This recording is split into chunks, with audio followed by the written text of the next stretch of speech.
My husband kicked me out for his mistress. He had no idea I came home worth $30 million. Dear listeners, welcome to Stories of Anora. Let us begin our story. Holding my two children by the hand, I rushed up the pristine driveway of our Atlanta home, desperate to tell my husband that I had just inherited $30 million and a commercial skyscraper in New York City. But my husband and his mistress were waiting for me on the front porch, divorce papers in hand. She smiled smugly at me and said, "Pack your bags. There's no room for a leech in this house." I just smiled and replied, "Okay, what's so funny?" she snapped. I looked her dead in the eye and said, "Actually, this house belongs to me." Before I dive into how I systematically dismantled their lives, tell me where you're watching this from in the comments below. Hit the like and subscribe button if you've ever had to remind someone of your true worth when they try to tear you down. My name is Serafina. I am 34 years old, and for the last 7 years of my marriage I was treated like a complete burden in my own home. I work as an independent crisis management consultant, a demanding job that I handle remotely while raising our 8-year-old son, Leo, and our 6-year-old daughter, Zuri. My husband, Marcus, is a high-powered executive at a major financial group here in Atlanta. He makes incredible money, and he has never missed a single opportunity to remind me of it. In his eyes and the eyes of his entire family, my flexible schedule means I'm nothing more than a stay-at-home mom who plays on a laptop. They call me Leech behind my back and sometimes make sure to say it just loud enough for me to hear. But that afternoon, everything was about to change forever. The heavy manila envelope resting inside my leather designer handbag felt like a physical shield against all their cruelty. Just 3 days earlier, I had received a shocking call from an elite Manhattan law firm. My Uncle Elias had passed away. Uncle Elias was the black sheep of our family. A quiet, unassuming man who lived in Harlem and kept completely to himself. Growing up, my relatives used him as a cautionary tale, warning me not to end up alone and struggling like him. But Uncle Elias wasn't struggling at all. He was a ghost titan of New York real estate. He bought up dilapidated properties decades ago and held on to them as the city transformed around him. Because I was the only family member who ever bothered to call him on his birthdays, check on his health, and send him physical photo albums of my children, he left his entire hidden empire solely to me.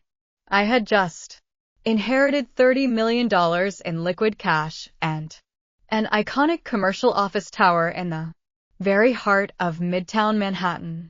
I steered our modest family SUV into our exclusive gated community, the tires humming softly against the freshly paved asphalt. It was a crisp autumn day in Atlanta, the kind of breathtaking afternoon where the sky is a brilliant, cloudless blue and the air feels charged with endless possibility. In the back seat, Leah was explaining a very complicated video game strategy to Zuri, who was giggling and kicking her light up sneakers against the back of my seat.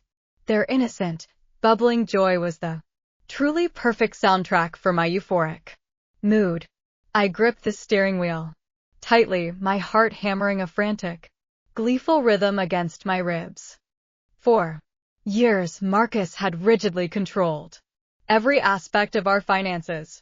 He gave me a strict household allowance, scrutinized my grocery receipts line by line, and belittled my consulting paychecks as cute little hobby money.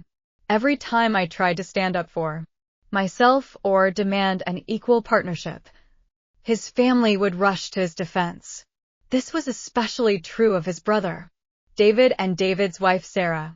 Sarah was a ruthless, highly successful real estate agent, a white woman who constantly prided herself on bringing what she called high class and sophistication to our family gatherings. She constantly flaunted her luxury designer bags and boasted about her 6F-figure commissions going out of her way to ensure I felt as small, pathetic, and dependent as possible.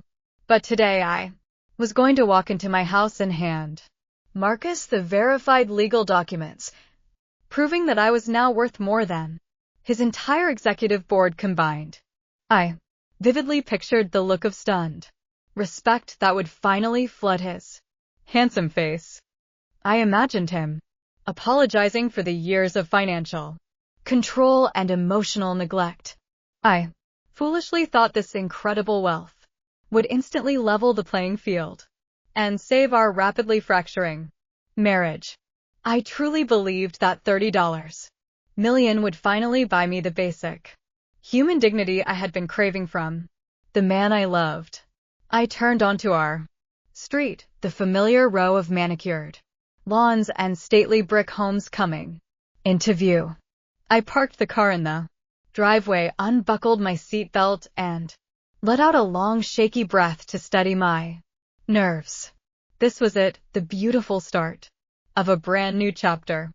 I hopped out of the driver's seat, the cool wind whipping my hair across my face, and opened the back doors to help Leo and Zuri out of their car seats. "Grab your backpacks, guys," I said, keeping my voice bright and steady. "Daddy's home early today, and Mommy has a huge surprise for everyone." We started walking up the long curving concrete path toward the front door. Dry autumn leaves crunched under my boots, a crisp sound that usually brought me a deep sense of comfort. But as we passed the tall oak tree that partially blocked the view of our front porch, my steps began to slow. The joyful anticipation that had been bubbling in my chest instantly evaporated, replaced by a cold, heavy dread that dropped straight to the pit of my stomach. There was a vehicle parked haphazardly near the driveway, partially blocking the walkway to the porch steps. It was a pristine white Range Rover with custom matte black rims. I knew that car intimately. It belonged to Sarah. She never visited our home during the week. In fact, she actively avoided our home unless there was a mandatory family event where she could show off a new outfit or a sparkling piece of jewelry. Her presence here on a random Tuesday afternoon was completely out of character and set off every single alarm bell in my head. The autumn wind suddenly felt sharp instead of refreshing. The peaceful, quiet atmosphere of our suburban street seemed to warp the silence, turning it thick and oppressive. My grip tightened instinctively on my children's small hands. "Mommy, you're squeezing too hard," Leo complained quietly, trying to pull his hand free. I mumbled a quick apology and loosened my hold, but my eyes remained locked on the front porch.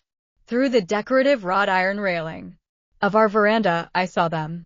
Marcus was leaning casually against the heavy oak front door with his arms crossed over his chest.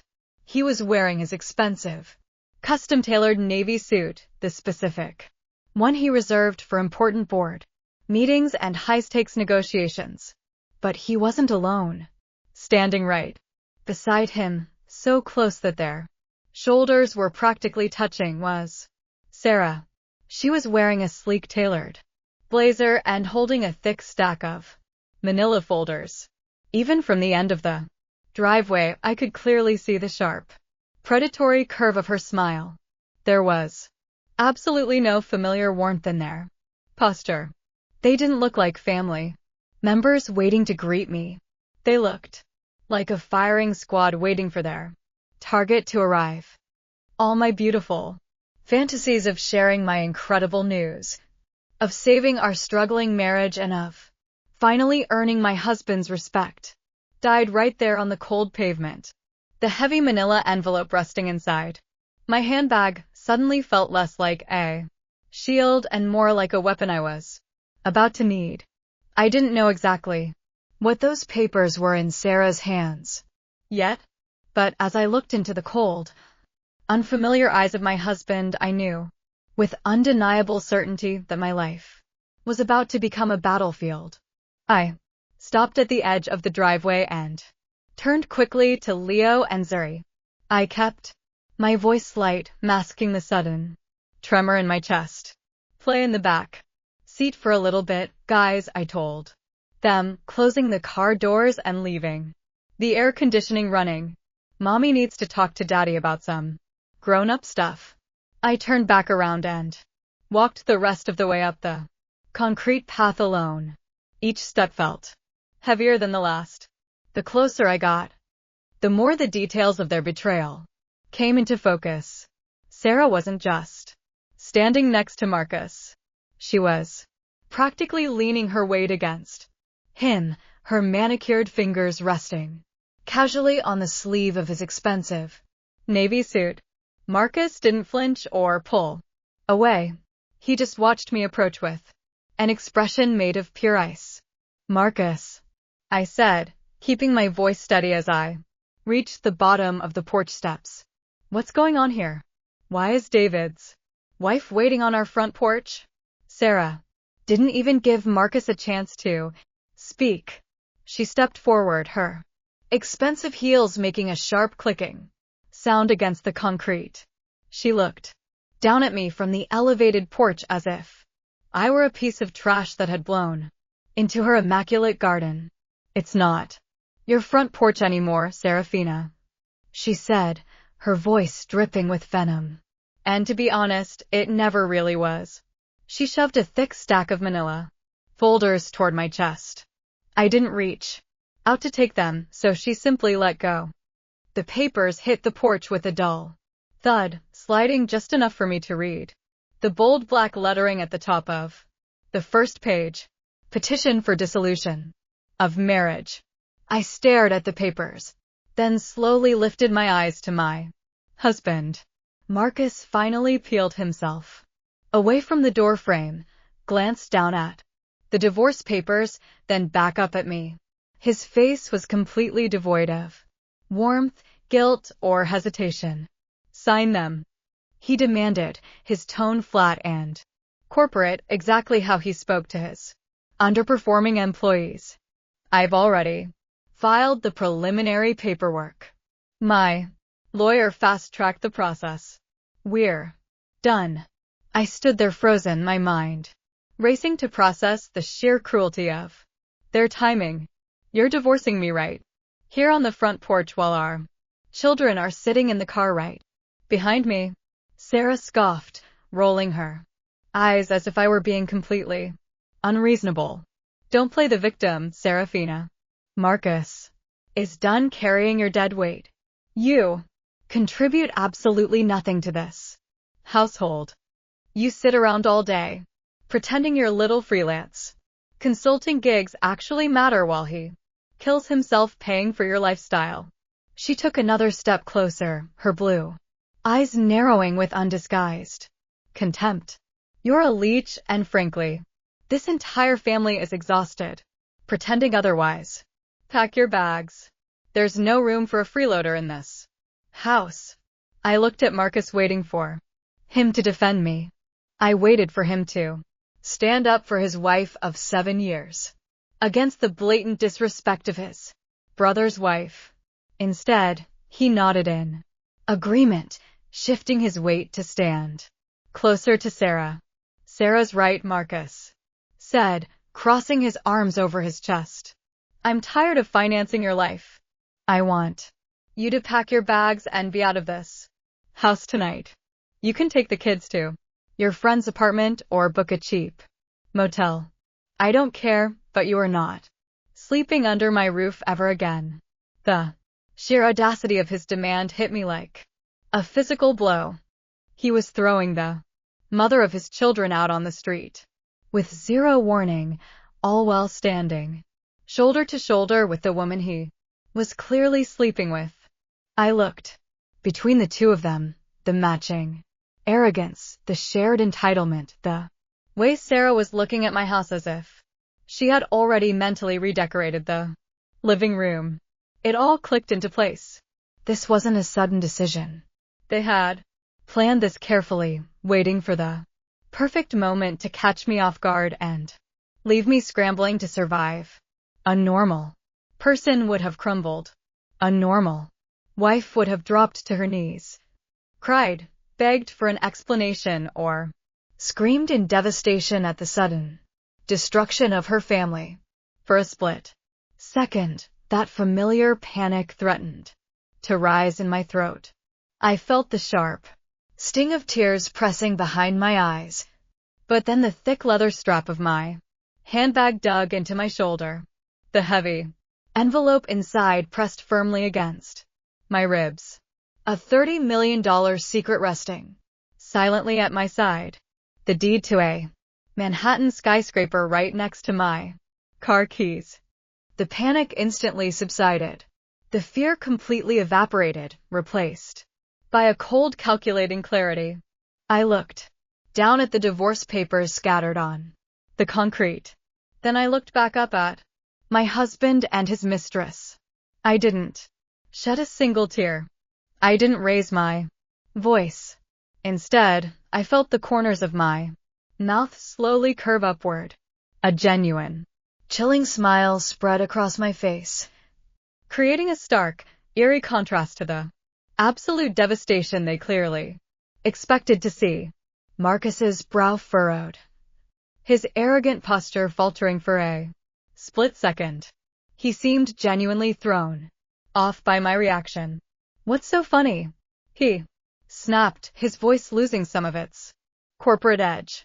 I tilted my head, looking him directly in the eyes, and let my smile get even wider. Okay, I said quietly, my voice laced with a terrifying certainty. Sarah crossed her arms, glaring down at me.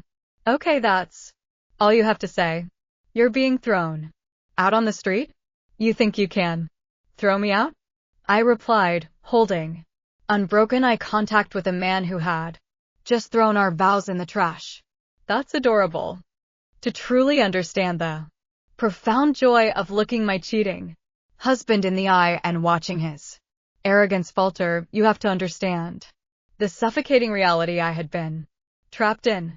Allow me to take you back to a typical morning just 2 weeks before that front porch confrontation so you can see exactly how invisible the chains of my marriage had become. The morning sun streamed through the expensive plantation shutters in our kitchen, hitting the pristine quartz countertops that Marcus insisted we needed to maintain our property value. I was standing at the stove carefully flipping eggs and plating bacon for Leo and Zuri, who were upstairs getting dressed for school. The smell of freshly brewed espresso filled the air. Marcus was sitting at the head of the large mahogany dining table, fully dressed in another immaculate designer suit. He looked every bit the perfect executive, the pride of his firm, the ultimate provider, but his eyes were glued to his tablet and his jaw was tight. Serafina, he said, not bothering to look up from the glowing screen. Would you mind explaining this transaction from yesterday afternoon? I wiped my hands on a dish towel and walked over, already feeling the familiar, weary knot forming in my stomach. I glanced at the screen. It was a charge from our local premium grocery store for $140. I bought groceries for the house, I said, keeping my voice perfectly level.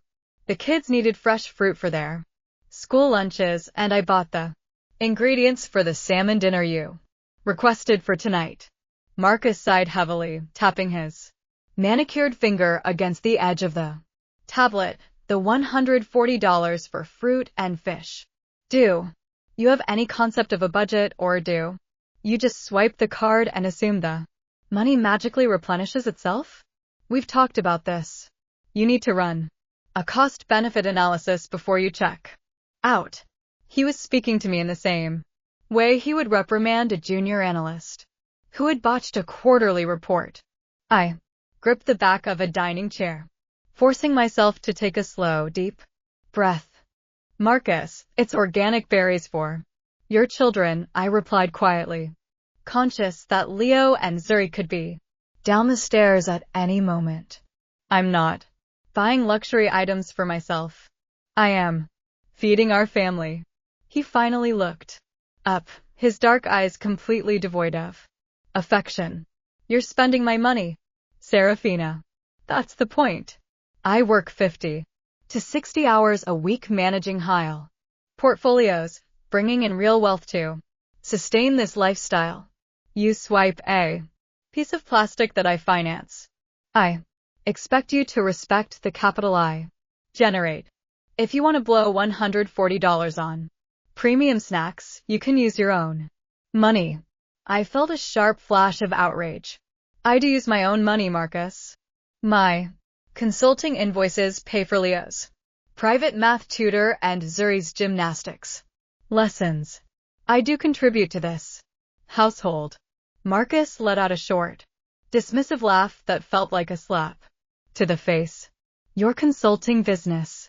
He used air quotes with his fingers. Serafina, you answer a few emails from your laptop in between folding laundry. You do crisis management for minor companies no one has ever heard of. It's a cute hobby, and I'm glad it keeps you busy. But let's not pretend your little side hustle carries any real weight around here. Your monthly paychecks barely cover the utility bills for a house this size. I am the primary shareholder in this family. The financial manipulation wasn't new. It had started subtly during my second pregnancy, right after I decided to leave my demanding corporate agency job to go freelance so I could be present for our babies. At first, Marcus framed it as a way to take the pressure off me. He offered to handle all the major bills, moving our joint savings into a high-yield account that only he had the administrative passwords for. He set me up with a household expense card, calling it a streamlined budgeting tool. I was too exhausted from late-night feedings and the early toddler years to argue with him about logistics. By the time I realized the cage door had been locked, the key was completely out of my reach. I was a highly educated, capable woman who successfully managed PR disasters for regional brands. Yet I was reduced to asking my husband's permission to buy a new pair of winter boots for our son. Every time I landed a new client, Marcus would find a way to belittle the contract, ensuring I never felt truly independent. He needed me to feel small so he could feel enormous. Footsteps pounded on the hardwood stairs. In the hall, Leo and Zuri burst into the kitchen, their backpacks bouncing against their shoulders, bickering over who got to sit in the chair closest to the window. Instantly, the cold, calculating executive vanished. Marcus transformed into the charismatic doing father the rest of Atlanta society believed him to be. He broke into a wide, brilliant smile, opening his arms as Zuri ran to hug his waist. There are my brilliant kids, Marcus cheered, kissing the top of Zuri's head and giving Leo a playful fist bump. Are you ready to conquer the day and make Daddy proud? Yes, Daddy, they chorused in unison, climbing into their seats as I placed their hot breakfast plates in front of them. Marcus stood up, grabbing his sleek leather briefcase and adjusting his silk tie. He walked past me, leaning in to give me a brief, completely performative peck on the cheek. Try to be more mindful today, Serafina. He whispered directly into my ear, his tone dropping back to that icy corporate register. I'll be reviewing the statements again tonight. He walked out the door, leaving me standing in the center of the beautiful kitchen he loved to remind me I didn't own. I watched my children eat their breakfast, their faces bright and completely unaware of the toxic power dynamic that was silently suffocating their mother. I swallowed the bitter lump of humiliation in my throat and poured myself a cup of coffee. I endured the daily disrespect, the financial abuse, and the constant belittling because I wanted my children to have a stable two-parent home. I had grown up watching families fracture over money, and I was desperately trying to maintain the flawless image of our successful, well-off family. I took the emotional hits so my kids would never have to feel the impact. I justified the pain by telling myself Marcus was just stressed from his high-pressure career, that his arrogance was simply a byproduct of his ambition.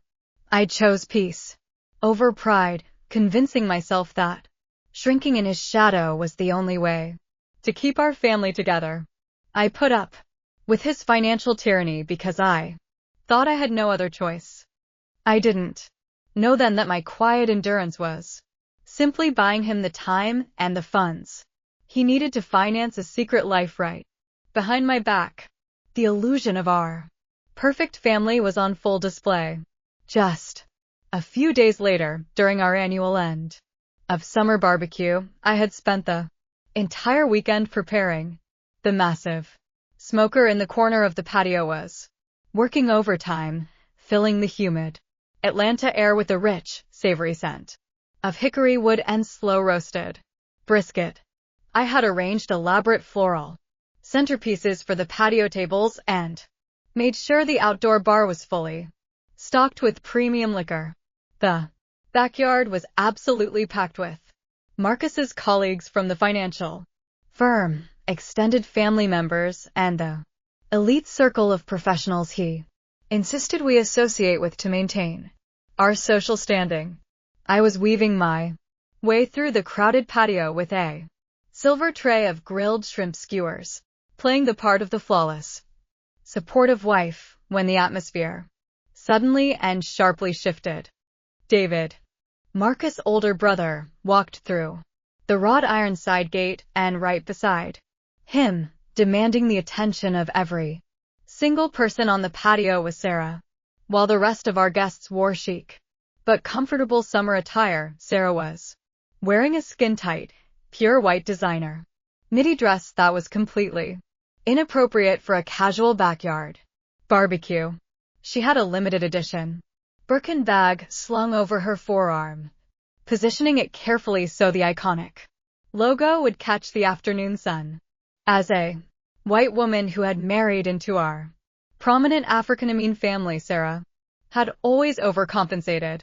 She made up for it with a bizarre, desperate need to prove she was the wealthiest, most sophisticated person in any room we entered. And she usually accomplished it by stepping directly on my neck. She ignored me completely as she swept past the appetizer station, treating the hired staff like invisible furniture as she made a blind straight for Marcus. I watched from a few feet away as she threw her arms around my husband's neck, pressing herself against his chest in a greeting that lasted a split second too long. Marcus didn't flinch. He didn't step back. In fact, his large hands rested comfortably on her waist before David finally caught up to them, completely oblivious to the lingering tension.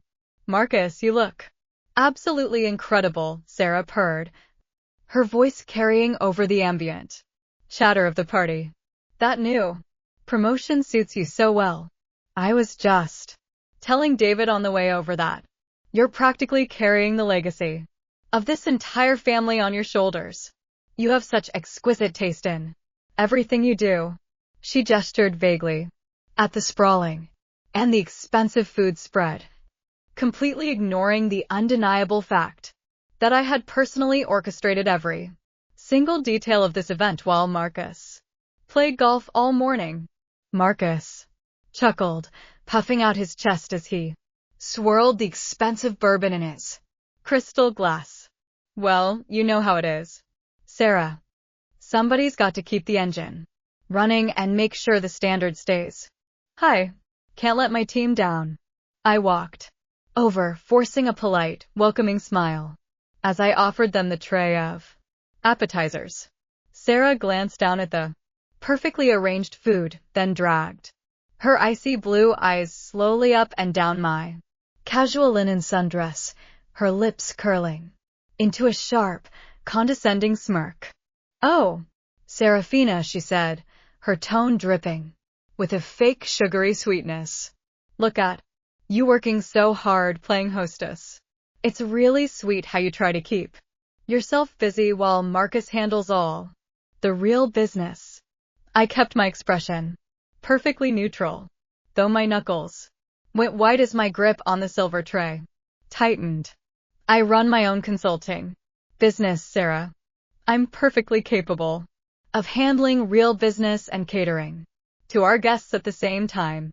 Sarah let out a loud tinkling laugh that immediately drew the attention of several nearby guests. A few of Marcus' junior colleagues turned their heads. Their conversation stalled as they watched the exchange. "A consulting business," she repeated, projecting her voice so the people at the adjacent tables could hear every word. "Right. David told me you help out little local shops or something. It's adorable. But let's be honest, Serafina, we all know who really pays the mortgage on this massive property." She took a slow, deliberate sip of her champagne, her eyes locked on mine with pure malicious intent. "It must be incredibly relaxing to just wake up, play on your laptop for a few hours, and let a man like Marcus fund your entire existence. Some women really hit the lottery, don't they?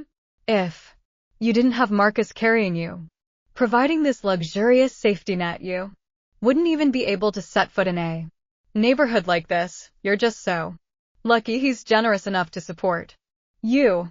The patio fell uncomfortably silent. The upbeat jazz music playing from the outdoor speakers suddenly seemed far too quiet. I felt the hot, prickling burn of absolute humiliation creeping up my neck and searing my cheeks.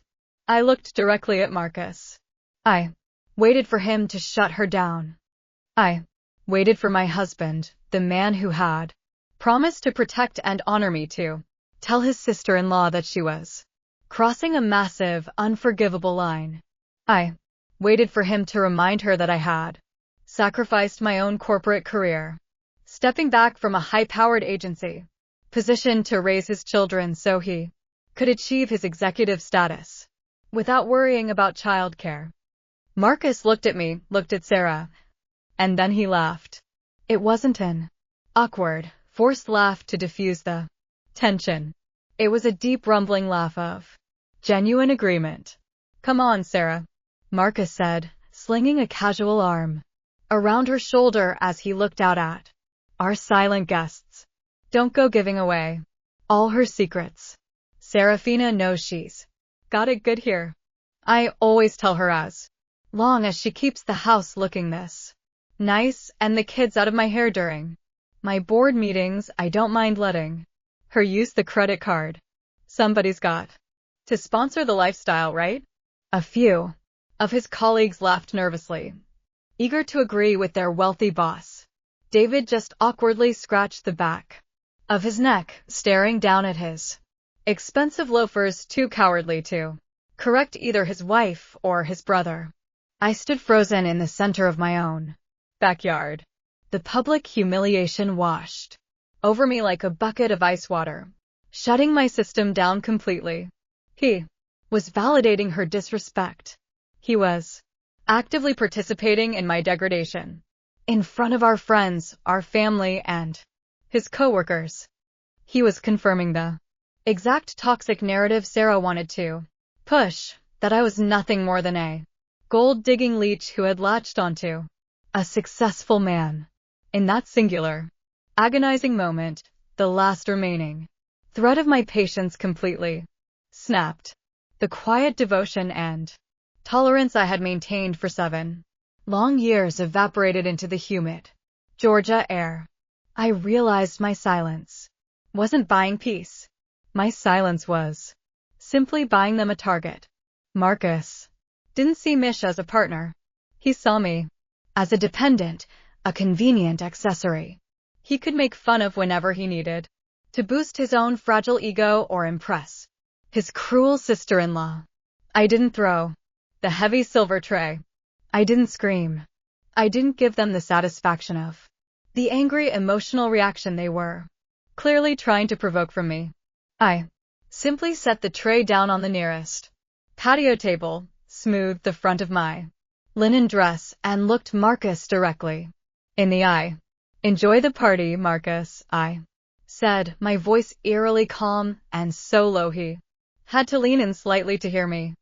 "Because this is the last time I will ever play the role of the supportive wife for a man who acts like a coward." I turned and walked away with my back perfectly straight, completely ignoring the sudden, frantic whispers that erupted behind me as I headed for the glass patio doors. As I stepped back into the cool, air-conditioned sanctuary of the house, leaving the noise of the barbecue behind, my mind was racing with a terrifying absolute clarity. I was done shrinking. I was done asking for permission to exist in my own life if they wanted to treat me like a calculating opportunist. Then it was time for me to stop playing the victim and start playing the game. I walked straight down the hall and into Marcus's home office. I closed the heavy wooden door behind me, the solid click of the lock sounding incredibly final in the silent room. I sat down at his pristine mahogany desk and stared at the glowing screen of his personal tablet, resting on the leather bladder. My hands were shaking, but not from sadness. I was vibrating with a new dangerous energy. The ultimate limit of my endurance had been passed, and there was no turning back. I stared at the glowing screen of Marcus's personal tablet, resting on the pristine leather blot. It was the device he guarded with his life, the digital vault he used to control our family budget, monitor my spending, and maintain his total authority.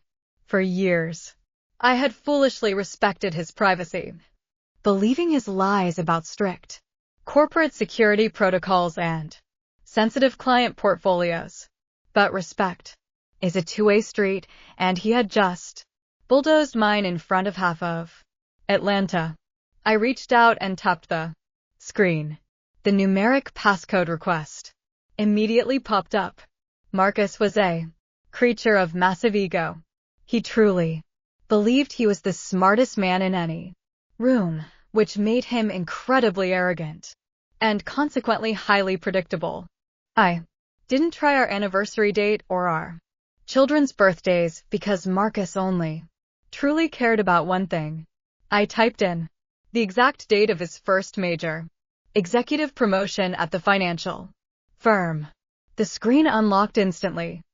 My heart was hammering against my ribs, but my hands remained completely steady. I opened his primary email application, scrolling past the daily corporate memos, luxury car dealership promotions, and exclusive golf club newsletters. I was looking for the month bank statements he claimed were too complicated for my freelance consultant brain to understand. I wanted to see the exact numbers he held over my head every single day.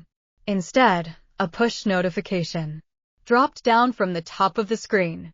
It was an alert from our private wealth management banking app, a system he had explicitly locked me out of 2 years ago, under the guise of simplifying our taxes. The banner read "Wire transfer completed." I tapped the notification, holding my breath as the banking app loaded with a secure Face ID bypass he had carelessly left disabled for his home network. The screen populated with the details of a transaction executed just the previous evening at roughly the same time I was busy marinating meat and setting up heavy patio furniture for his precious guests. The amount transferred was exactly $50,000. I blinked hard, rubbing my eyes and reading the digits again to make sure. The screen's glare wasn't playing tricks on me. Juan Mayan. This was the same man who had coldly bared me over $10 in organic berries just 2 weeks ago. He had ruthlessly lectured me about respecting the capital he generated, treating me like a reckless child for buying groceries for his own son and daughter. Yet here he was silently moving a small fortune with a single casual swipe of his finger. I tracked the digital receipt to the recipient's details. The funds had been wired to an external business checking account registered under the name SR Really LLC. A sharp, icy chill shot through my entire body, rooting me to the heavy leather desk chair. Sarah, my sister-in-law, ran a boutique luxury brokerage under that exact legal entity name. Why on earth would my husband wire $50,000 of our money to his wife? It wasn't a casual family loan. And considering her endless bragging about her own wealth, it certainly wasn't charity. $50,000 in the world of high-end real estate meant only one thing. It was earnest money. It was a down payment. I needed to know where that kind of liquid cash had come from. I clicked on Sourk's account details, expecting to see the joint savings Marcus had walled me off from, but the account number didn't match our savings at all. It was a completely different line of credit, one I had never seen in our 7 years of marriage. Friend. I clicked on the account profile and the breath caught in my throat completely. It was listed as a home equity line of credit drawn directly against the deed of our primary residence, our house, the home where I was raising my children. Marcus had secretly taken out a massive loan against our family's property. He must have forged my signature or bribed a shady notary to bypass my legal consent entirely. He had leveraged the roof over his children's heads to extract a mountain of cash, and he was funneling that money directly to Sarah. The puzzle pieces began to click together with a terrifying, undeniable precision. I thought back to the scene unfolding on the patio just outside the window. The lingering touches, the way she pressed herself against his chest, the way he defended her blatant disrespect of his wife. They weren't just flirting to humiliate me. They were doing business together behind my back. Or worse, they were building a whole new life together, using my home as their collateral. Through the thick glass of the office window came the muffled sounds of the barbecue. I could hear the upbeat music, the clinking of glasses, and suddenly the sharp, distinctive sound of Sarah's laughter cutting through the noise. She was out there, gloating, pining in her designer dress, drinking my champagne, knowing that she and my husband had just stolen $50,000 from right under my nose. The betrayal was so profound, so calculatingly deep, that it bypassed sadness entirely and mutated directly into a cold, lethal focus. Marcus had escalated from an emotionally abusive husband to a financial criminal.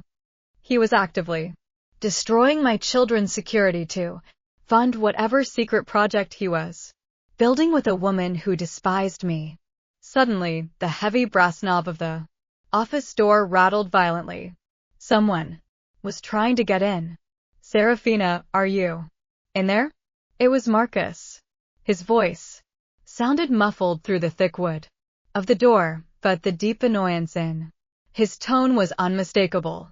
He jiggled the knob again, this time harder. Open the door, Serafina. People are asking where the hostess went, and it looks pathetic for you to be hiding in here, sulking just because Sarah made a joke. Get out here and do your job. I quickly locked the tablet screen, erasing any trace of my digital intrusion, and placed it back exactly where I had found it on the leather blotter. I stood up, taking one last steadying breath. I smoothed the non-existent wrinkles from my linen dress and squared my shoulders.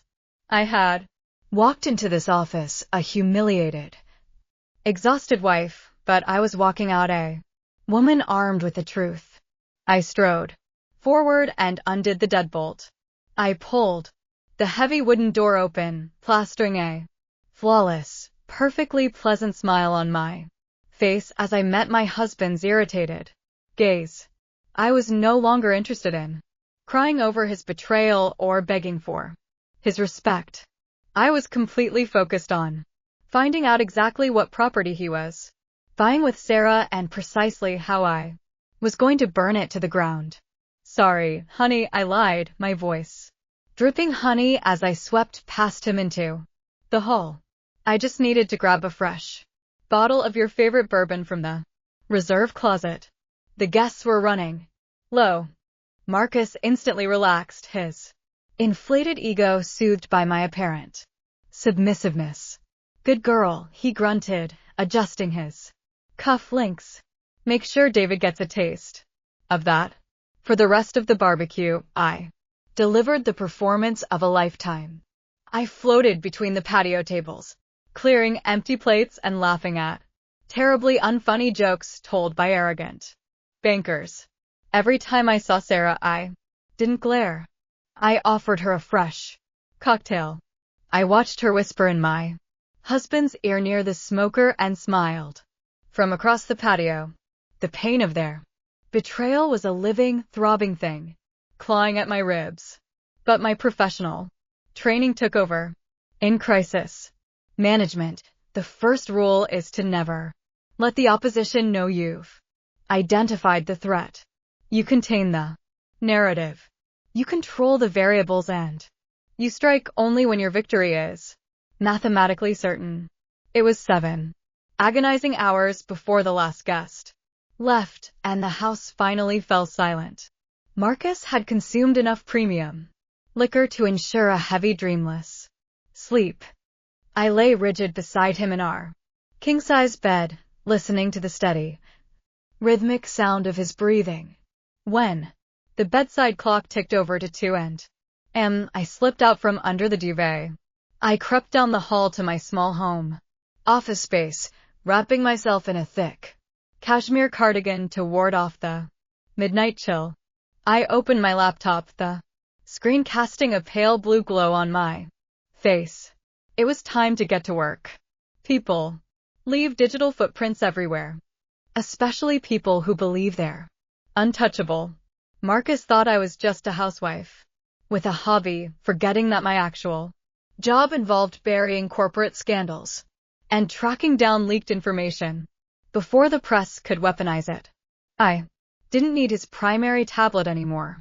I needed the secondary email account he had set up years ago. The one he claimed was just for fantasy football leagues and junk mail. Gaining access was almost insultingly easy. Marcus used a variation of his fraternity initiation year for his secondary passwords. I typed it in. I bypassed the generic security question by answering a query about his first sports car, and I was in. The inbox loaded. My eyes scanned the subject lines, filtering out the actual spam and zeroing in on a specific chain of correspondence from a title and escrow company based in Buckhead. I clicked on the first email, my breath catching in my throat.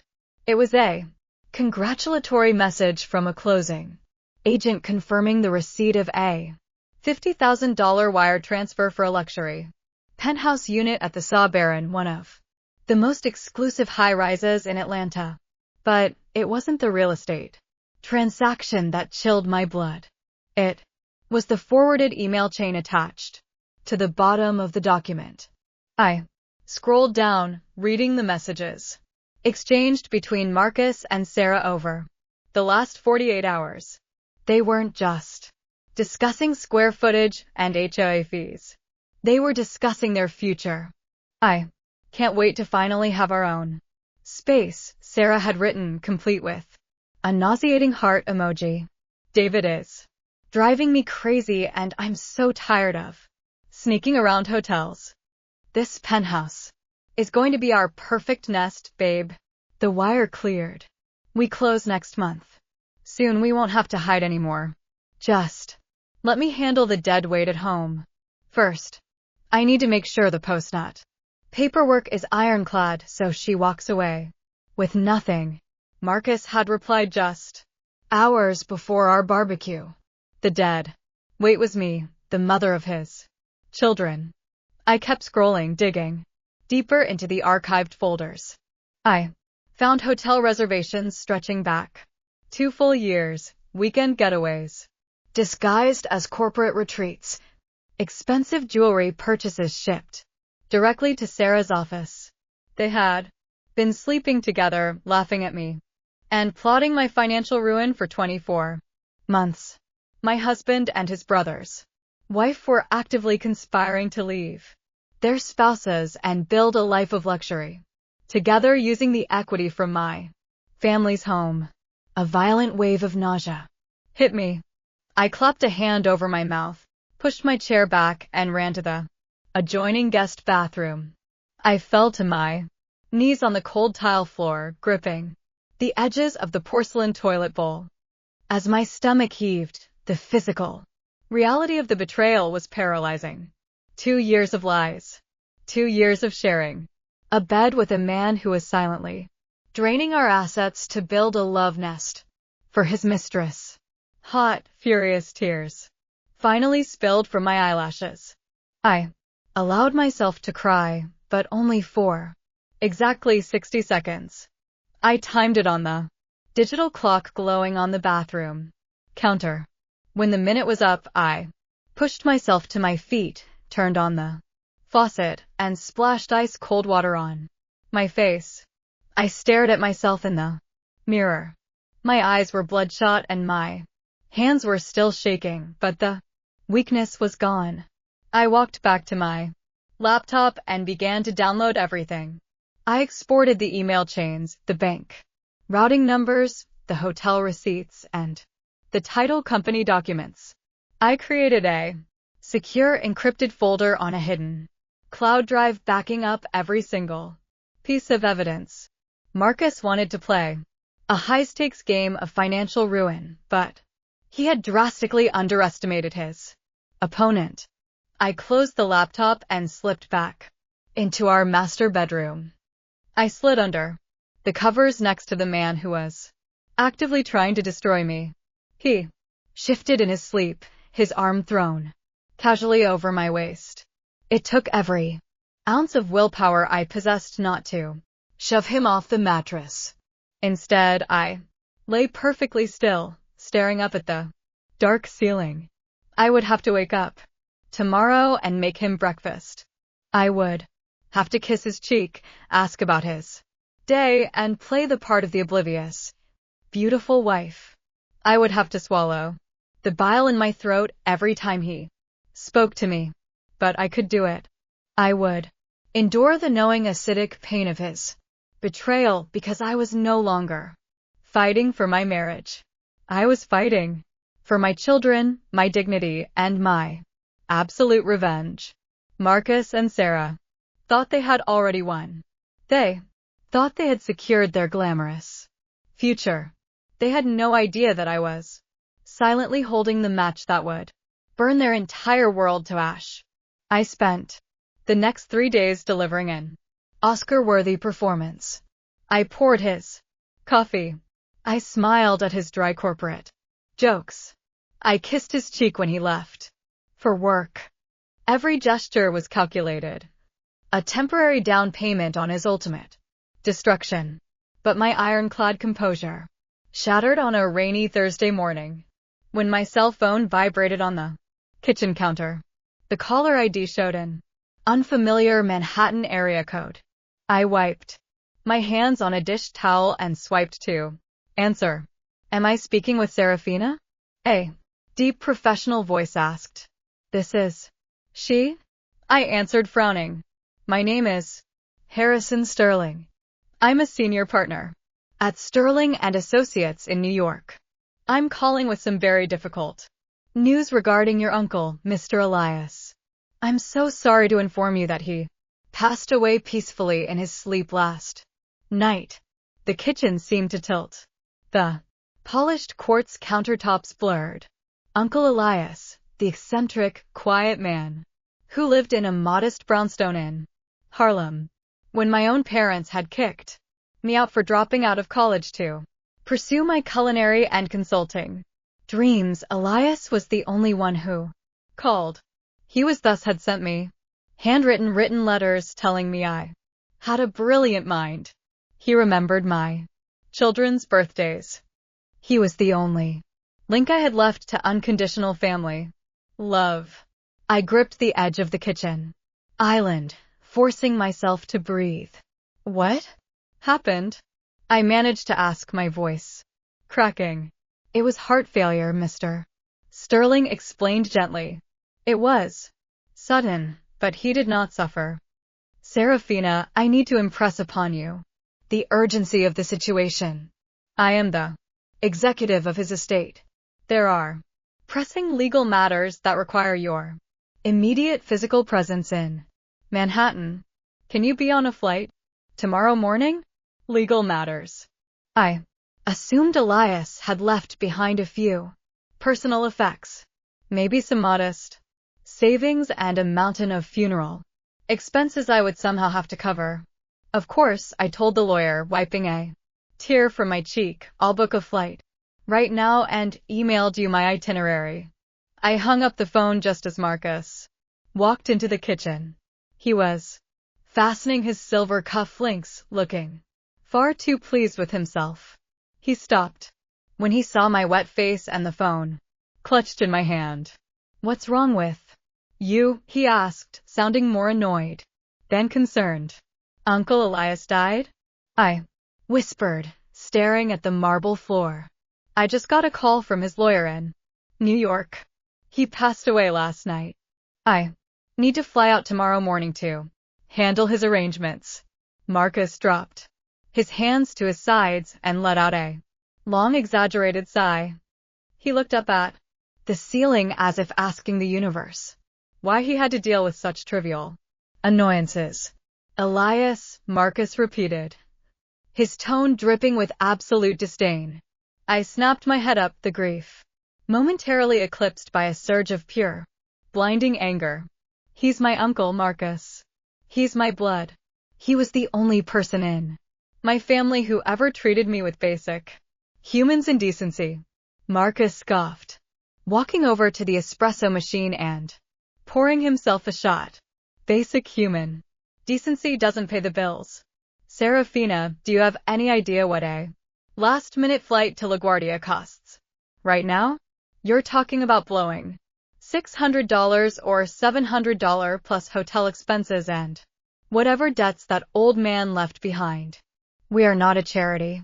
I am not funding a grief vacation for you to go mourn some broke recluse who contributed absolutely nothing to society. The sheer cruelty of his words was staggering even for him. He had just stolen $50,000 from our home's equity to buy a luxury penthouse for his mistress. Yet he was lecturing me about the cost of a plane ticket to bury my only caring relative. I'm not asking you to fund it, I stated, my voice dropping to a dangerously icy register. I'll use the money from my consulting accounts. I am going, Marcus. That is not a negotiation. Marcus slammed his espresso cup down on the counter. The sharp crack echoed in the silent kitchen. He pointed a rigid finger at me. Listen, Tommy, you are burning through capital that belongs to this household. You want to waste your hobby money on a funeral for a Harlem squatter? Fine, go. But don't expect me to cover the difference when your account runs dry next month. And you had better have childcare arranged because I am not canceling my executive meetings to look after Leo and Zuri while you play grieving niece in New York. He grabbed his briefcase and stormed out of the kitchen, the heavy front door slamming shut behind him. I stood alone in the silence, my chest heaving, the tears instantly drying on my cheeks. He wanted to talk about capital. He wanted to talk about dead weight and wasted money. He had no idea that his arrogant, dismissive attitude was sealing his own fate. I pulled out my laptop and booked the first flight to New York for the following morning. I went upstairs to our master bedroom and pulled a small carry-on suitcase from the top shelf of the closet. As I folded my black dresses and placed them inside, my mind raced with memories of Uncle Elias. I remembered the worn leather of his favorite armchair, the smell of peppermint and old paper that always followed him. He never bragged. He never wore designer suits or drove imported cars like Marcus. Elias wore simple tweed jackets and took the subway. He sent me antique books when I started my business and always told me that true wealth was measured by the peace in your spirit, not the digits in your bank account. Marcus couldn't comprehend a man like Elias. Marcus only understood leverage, status, and exploitation. I zipped the suitcase shut, my resolve hardening into solid steel. Marcus thought he had me completely backed into a corner. He thought his secret real estate purchase with Sarah was safe behind his passwords and my supposed ignorance. He believed my trip to New York was just a pathetic waste of funds. Let him think that. Let him sit in his glass office in Atlanta completely convinced of his own supremacy. I was going to honor my uncle, and then I was going to come back to dismantle my husband's entire world. The next morning, I kissed Leo and Zuri goodbye, leaving them in the capable hands of my neighbor, a retired teacher who adored them. I took a ride share to the airport, staring out the window at the sprawling Atlanta skyline. My phone buzzed once. A text from Marcus. It read, "Don't expect me to pick you up. When you get back, get a cab." I didn't reply. I just turned my phone off, walked through the security gates, and boarded my flight to New York.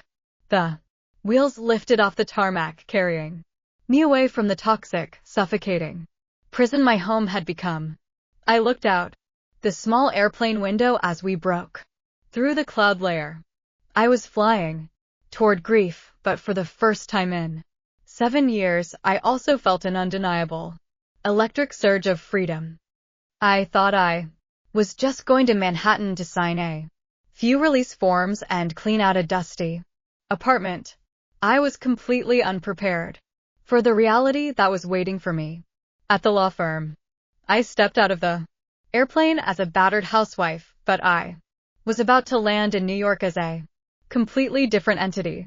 The taxi dropped me off on Park Avenue, directly in front of a towering glass structure that screamed generational wealth. I stood on the sidewalk for a moment, staring up at the polished facade.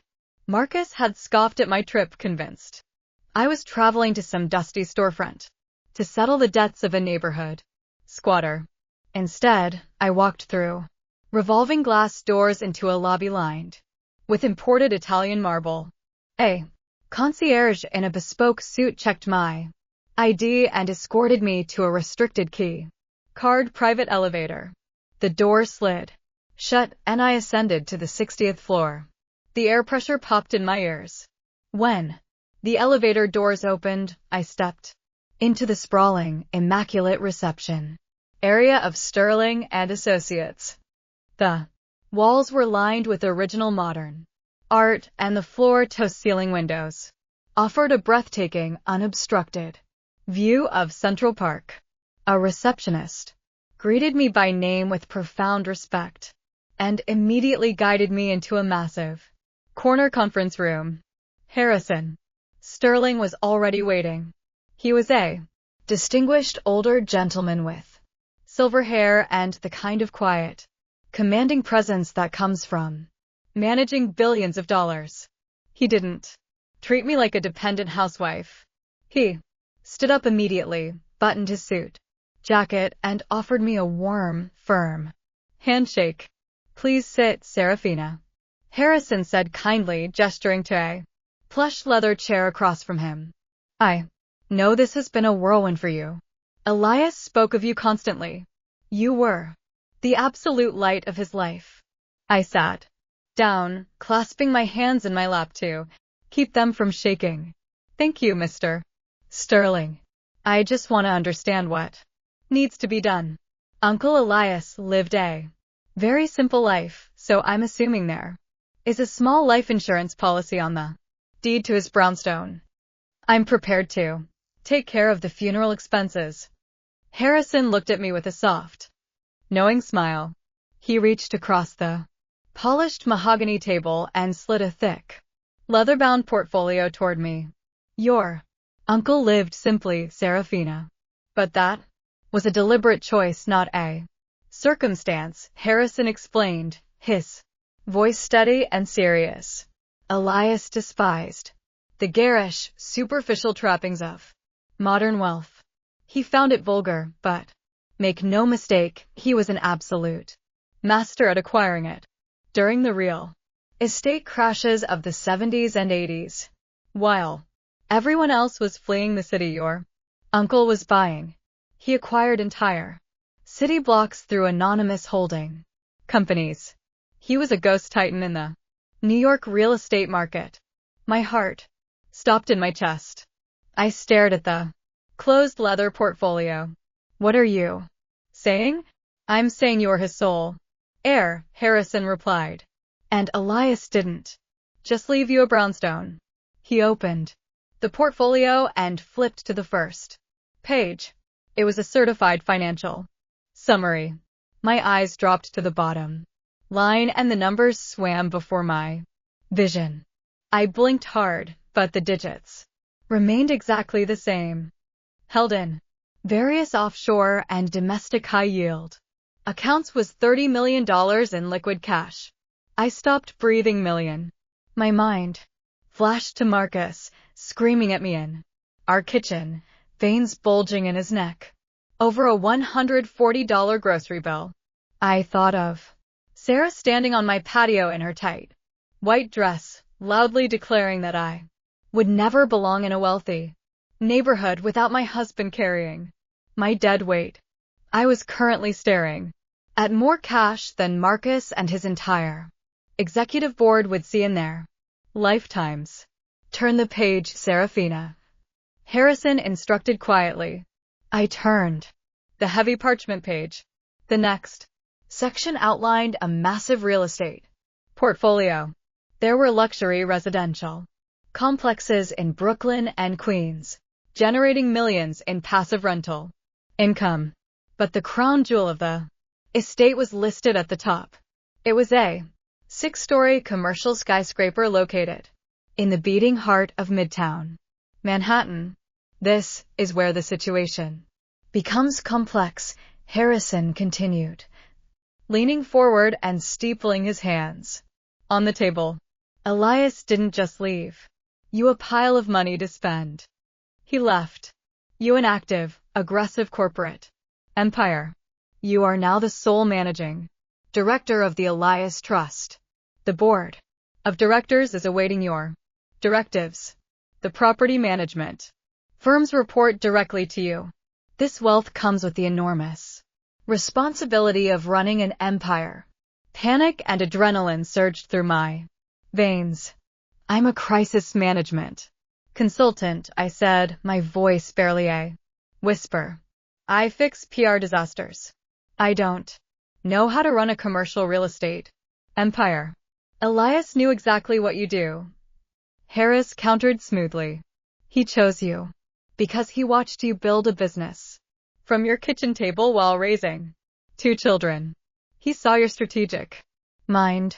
He left a personal letter for you, and in it he wrote that you have the grit of a lioness, but you have forgotten your own strength. He wanted this inheritance to remind you that you answer to no one. You have my firm at your complete disposal to handle the legal logistics. But make no mistake, you are the boss now. The enormous weight of the responsibility settled on my shoulders, heavy but incredibly stabilizing. I was no longer a victim. I was a CEO. Let's take a look at the tenant roster for the Midtown skyscraper, Harrison suggested, tapping a manicured finger on the third page of the portfolio.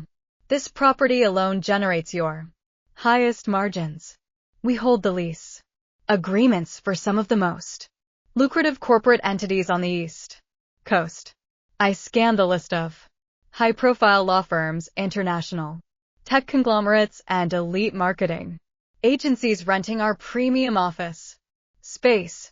Suddenly, my eyes locked on a specific corporate name listed on the 42nd floor. It was the exact financial group where Marcus worked as a senior executive, his firm's headquarters, the place he pined in his bespoke suits. Feeling like the king of the world, my heart began to beat with a frantic, dangerous rhythm. I turned to the next page, which detailed the trust's commercial holdings in the Southeast. There, listed under a premium commercial complex in downtown Atlanta, was SRY LLC, Sarah's Boutique Real Estate Brokerage, rented its office space inside my property.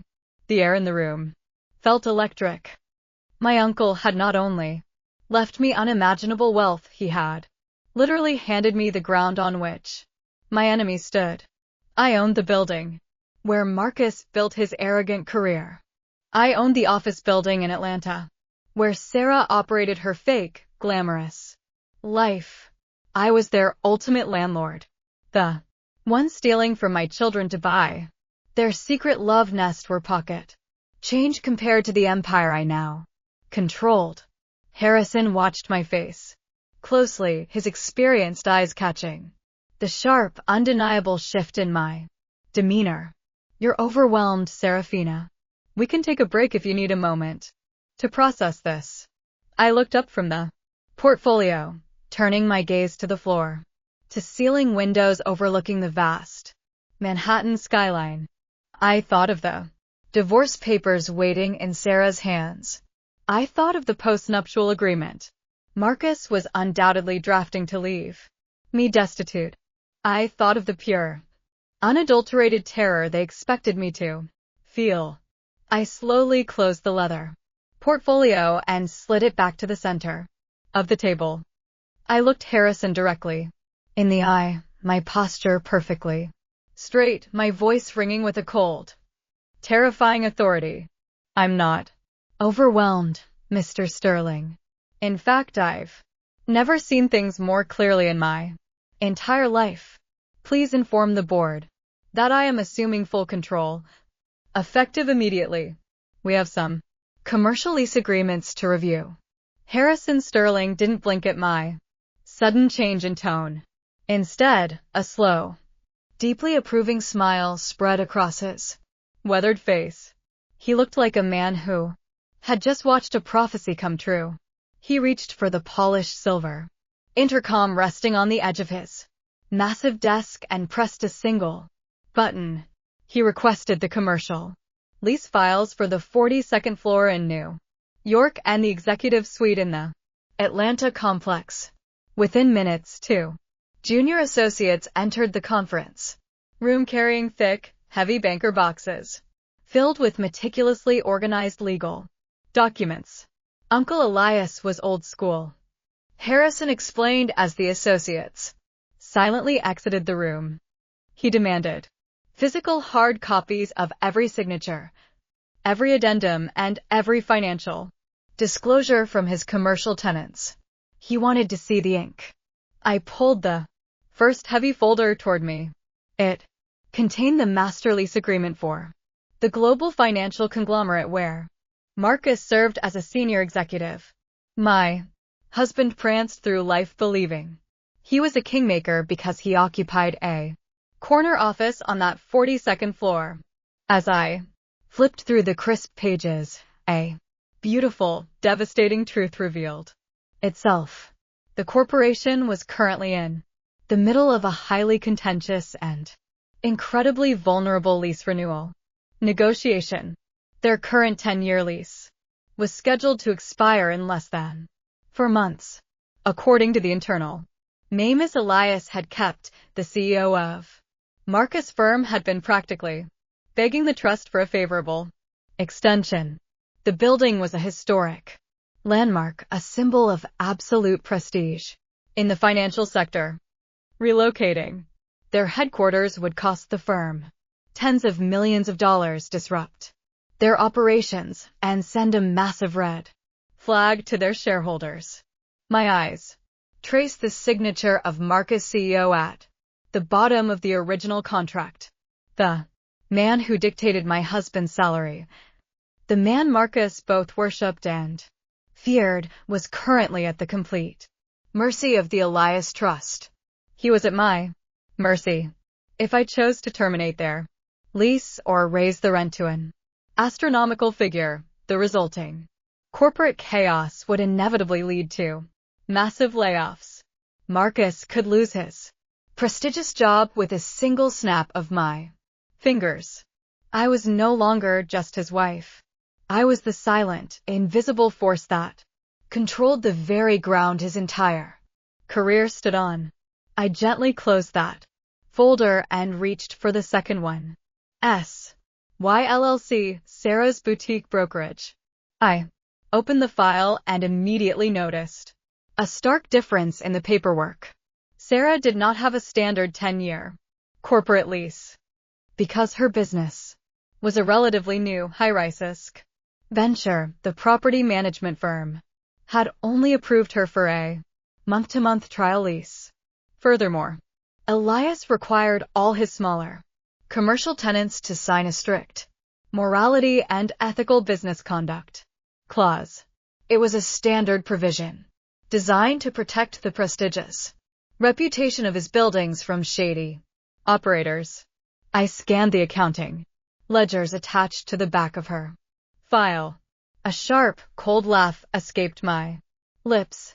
Sarah, the woman who pined across my backyard in designer dresses mocking my financial dependency, was currently 60 days behind on her office rent. She had been dodging the property managers' phone calls for weeks, racking up late fees and penalty notices.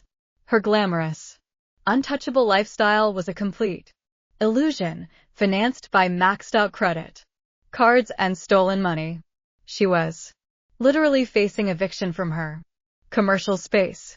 And now I was the landlord holding her eviction notice.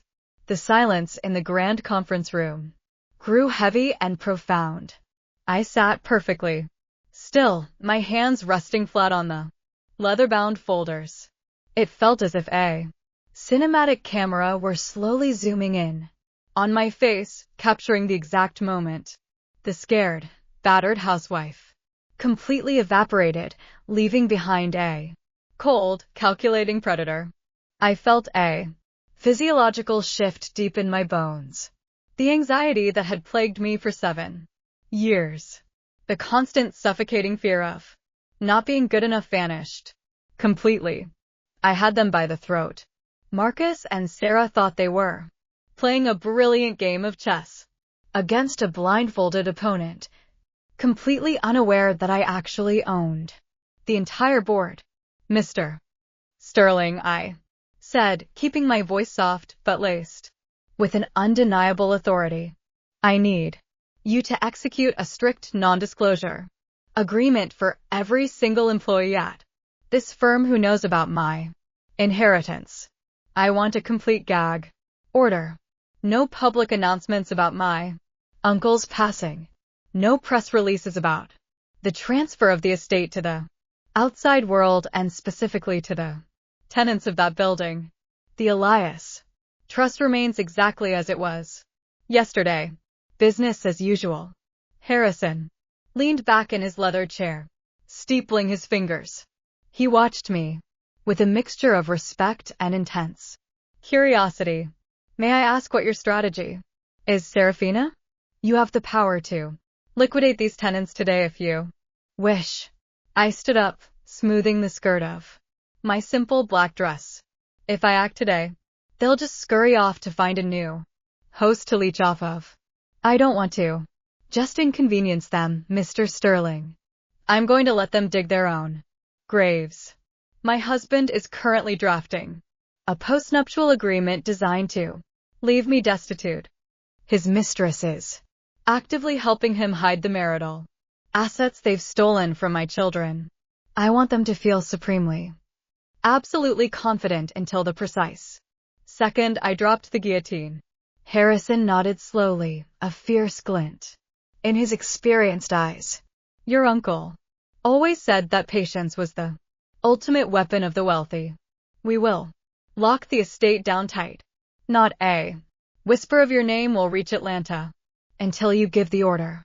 I thanked him, picked up my small handbag, and walked out of the conference room. I rode the private elevator back down to the lobby. The descent felt entirely different from the ride up.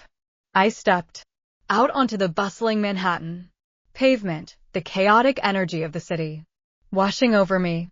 I hailed a cab back to LaGuardia Airport. I was flying back to Georgia to re-enter the suffocating cage of my marriage. I knew exactly what was waiting for me. Marcus would be cruel, dismissive, and demanding. Sarah continued to send her subtle, toxic jabs. They would treat me like a disposable burden, fully believing their secret penthouse and their stolen funds were perfectly safe. But I was no longer fighting for survival. I was simply returning to Atlanta to play my part in their grand illusion, waiting patiently in the shadows until the perfect moment came to shatter their entire world. The yellow cab pulled up to the curb of my Atlanta home exactly 24 hours after I had left. The house looked perfectly normal, a sprawling brick estate under the warm afternoon sun, but walking toward the front door felt like stepping onto a movie set. I was no longer the desperate woman who lived here. I was an actress playing a part, and the script called for absolute unwavering submission. I unlocked the front door and dragged my small suitcase into the foyer. The house was silent.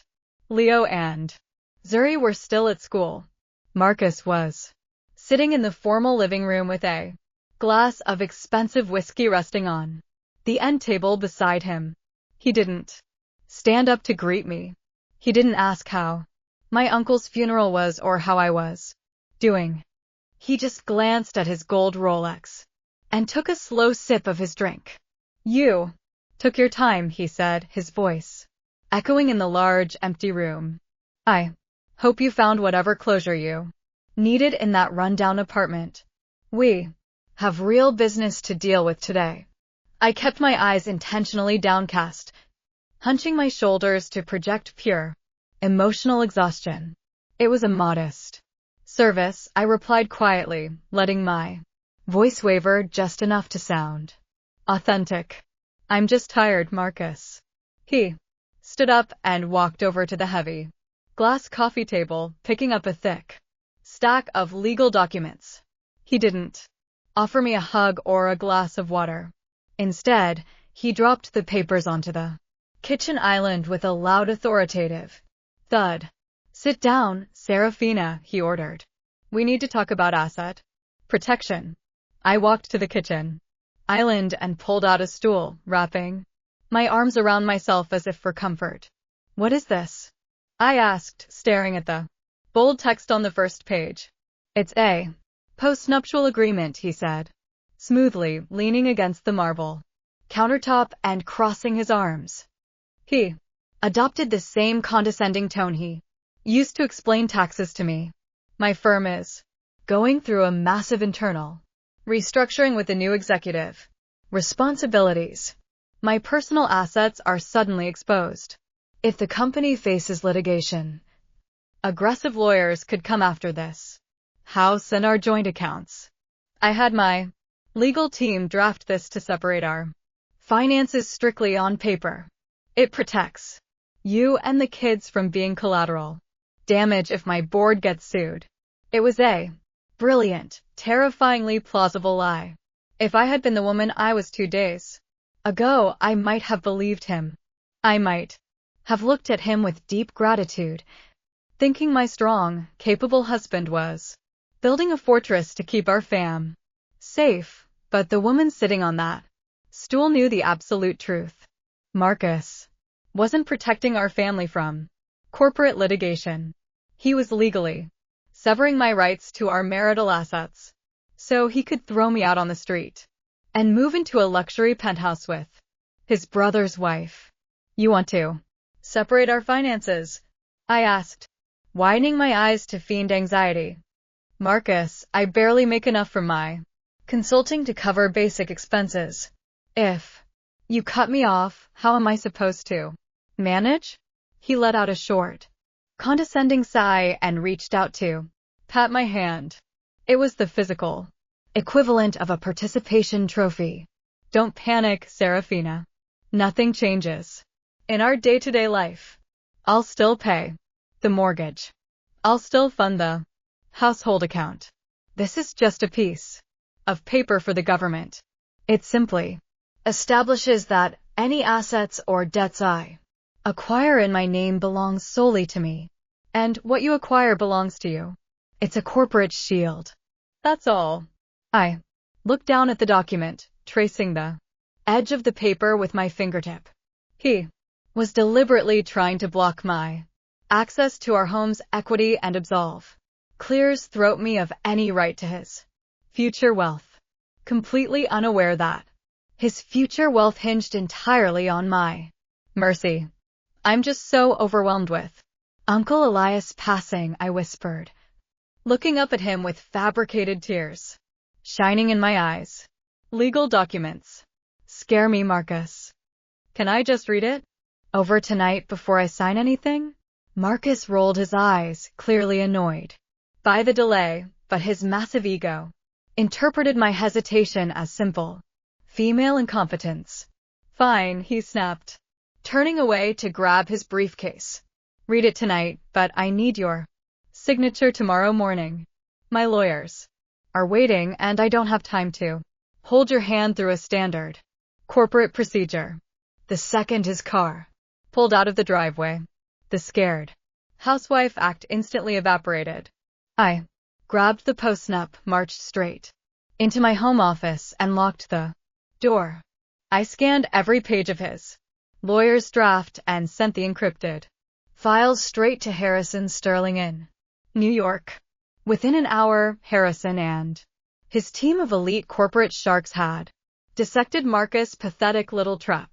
The document was ruthlessly designed to leave me with absolutely nothing. But Harrison pointed out a fatal flaw in Marcus' strategy because Marcus was trying to fast-track this without raising my suspicions. He had used a standard legal template for several of the asset for fight clauses. We are going to rewrite page 7 and page 9. Harrison told me over the phone, his voice vibrating with professional glee. We will keep the exact same font, the same margins, and the same legal ease. But we are going to alter the language regarding financial liability and undisclosed debts. For the next 3 hours, we meticulously crafted the ultimate poison pill. We inserted a brilliantly disguised clause stating that any debt secretly acquired against the primary marital residence would become the sole undisputed liability of the party who initiated the loan. We also added immorality and fraud stipulation buried deep within the legal definitions of asset separation. It essentially stated that if either party concealed significant financial transactions or engaged in the diversion of marital funds for non-marital purposes, they automatically forfeited their right to contest any solely owned property of the other spouse. It was a legal masterpiece. If Marcus signed it, he would be legally binding himself to the entire $50 joules in debt he had stolen from our home's equity, while simultaneously waiving any future right to lay claim to the $30 million empire I had just inherited. I printed the altered pages on my office printer, carefully aligning them with the rest of the stack so they looked completely untouched. I bound them together with The same heavy metal staple Marcus's lawyer had used. The next morning, the trap was set. Marcus was running late. He was frantically adjusting his tie-in the hallway mirror, cursing at his phone because he was about to miss a morning conference call. This was the exact moment of vulnerability I had anticipated. Arrogant men never read the fine print when they believe they've already won the game. I walked into the hauling the thick stack of papers and a black ink pen. I kept my posture submissive and my voice just shaky enough to sell the illusion. I read it. Marcus, I said quietly, holding the documents out to him. I still don't understand all the legal words, but I trust you. If you say this keeps the kids safe, then I believe you. He snatched the papers from my hands with a triumphant, greedy smile. He didn't flip to page 7. He didn't check the clauses on page 9. He just went straight to the signature page at the end. Completely consumed by his own brilliant deception, he pulled a gold fountain pen from his chest pocket and scrolled his authoritative signature on the bottom line. I took the pen from his hand and signed my name right next to his, finalizing the single most devastating legal contract of his entire life.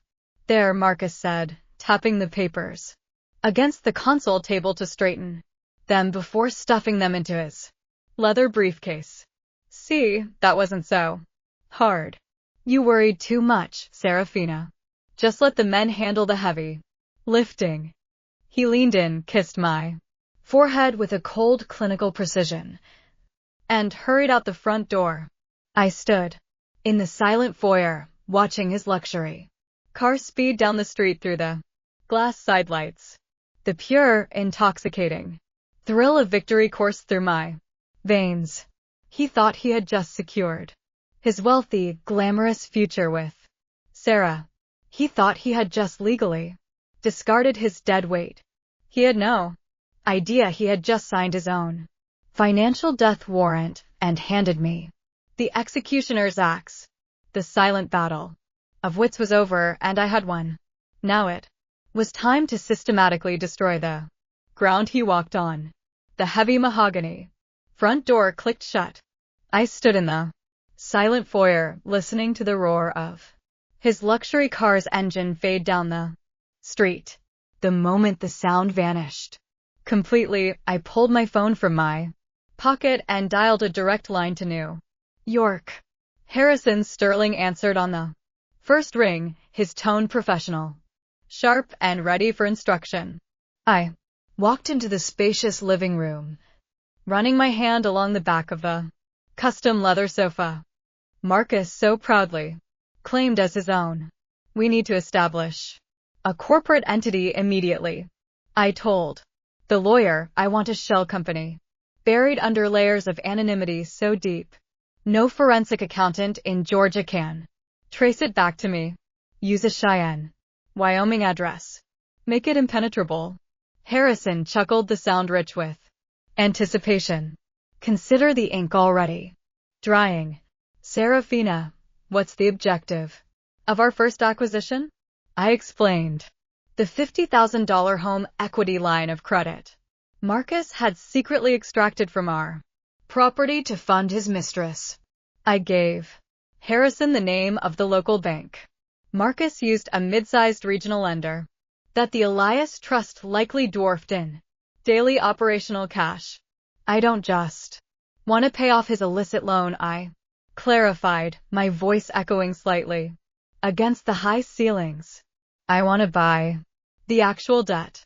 I want my new company to purchase the primary mortgage and the secondary line of credit from his bank. I want to own the promissory note on this house. Harrison understood the assignment perfectly. He explained that banks sell off debt portfolios constantly, especially when a massive Manhattan trust firm offers a premium all-cash buyout above market value. The regional lender would be thrilled to offload a residential mortgage for an immediate lucrative payout. The Transaction could move quickly behind ironclad corporate walls. Within 48 hours, a newly created entity named Obsidian Holdings LLC had successfully acquired the primary mortgage and the secondary equity line of credit attached to my Atlanta address. I received the digital confirmation email while I was standing at the kitchen island spreading peanut butter on bread for Leo and Zuri. I stared at the PDF contract on my phone screen. The legal reality was breathtakingly simple. Marcus was now legally obligated to make his monthly mortgage payments directly to a corporate server that would automatically funnel every single cent directly into my private offshore accounts. I was no longer just his spurned wife. I was his bank. If he missed a single payment, which he would inevitably do once his career and his secret penthouse imploded, I held the absolute legal authority to foreclose and seize the property. That evening, Marcus came home radiating a level of arrogance that was almost unbearable. He tossed his briefcase on the counter and loosened his silk tie, striding through the house with the swagger of an undisputed conqueror. He poured himself a glass of expensive bourbon, completely oblivious to the fact that the floor beneath his expensive Italian shoes no longer belonged to him. Make sure the landscaping crew trims the hedges near the pool this weekend, he ordered, gesturing with his glass toward the backyard. I noticed some overgrowth yesterday. We need to maintain the property value. This house is my biggest asset, Serafina, and I expect you to manage its upkeep properly since you're home all day with nothing else to do. I turned to face him, wiping my hands on a dish towel. A warm, perfectly pleasant smile spread across my face. Of course, Marcus, I'll make sure your asset is beautifully maintained.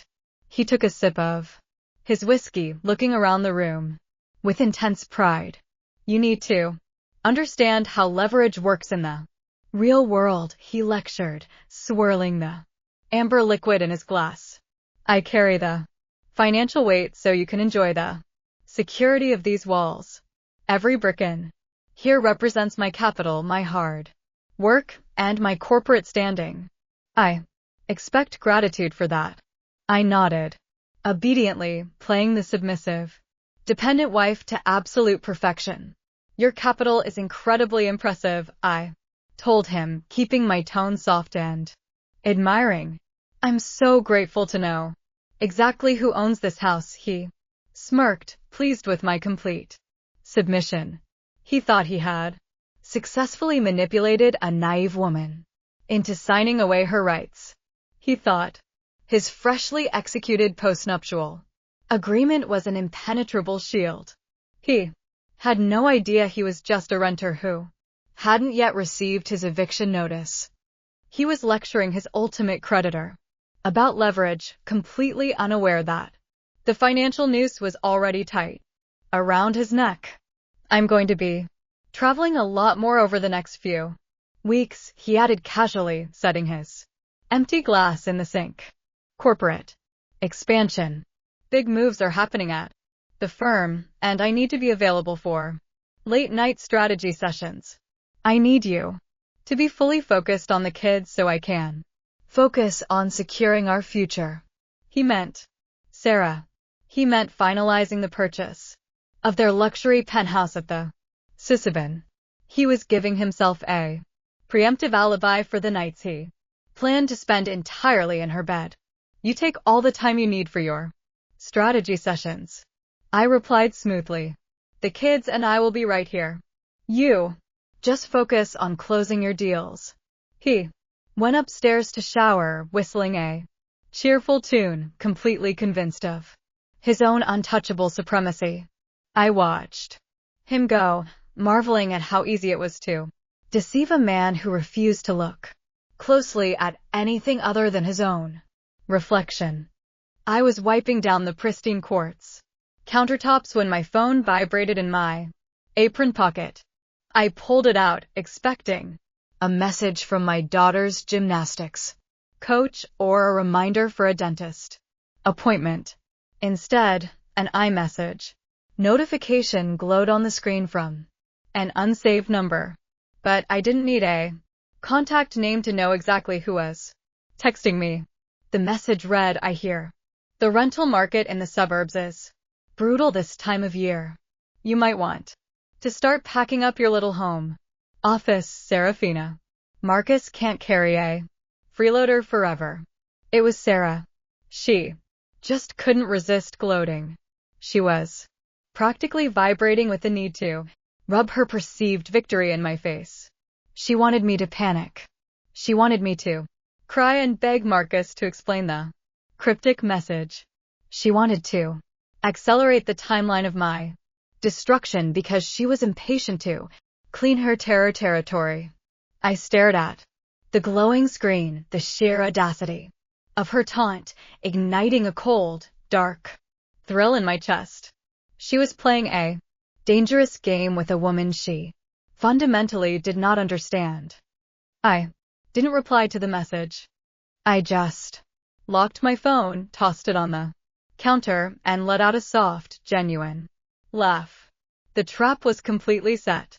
The bait had been taken, and the rats were eagerly marching straight into the cage. I left the phone resting on the cool marble countertop and walked over to the stove to boil water for tea. Sarah wanted a frantic, emotional reaction. She desperately craved the image of me pacing the kitchen floor in a tearful panic, trying to decode her vicious little riddle.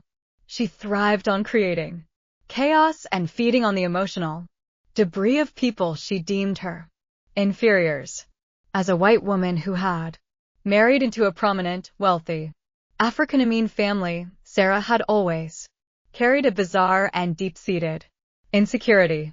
She overcompensated by constantly trying to prove she was the most sophisticated, financially dominant woman in our entire extended network.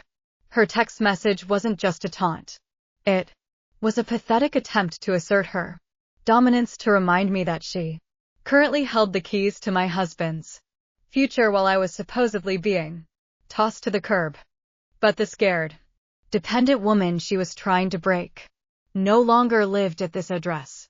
I poured hot water over loose leaf chamomile, watching as the water slowly turned a rich golden amber against the pristine white ceramic of my favorite mug.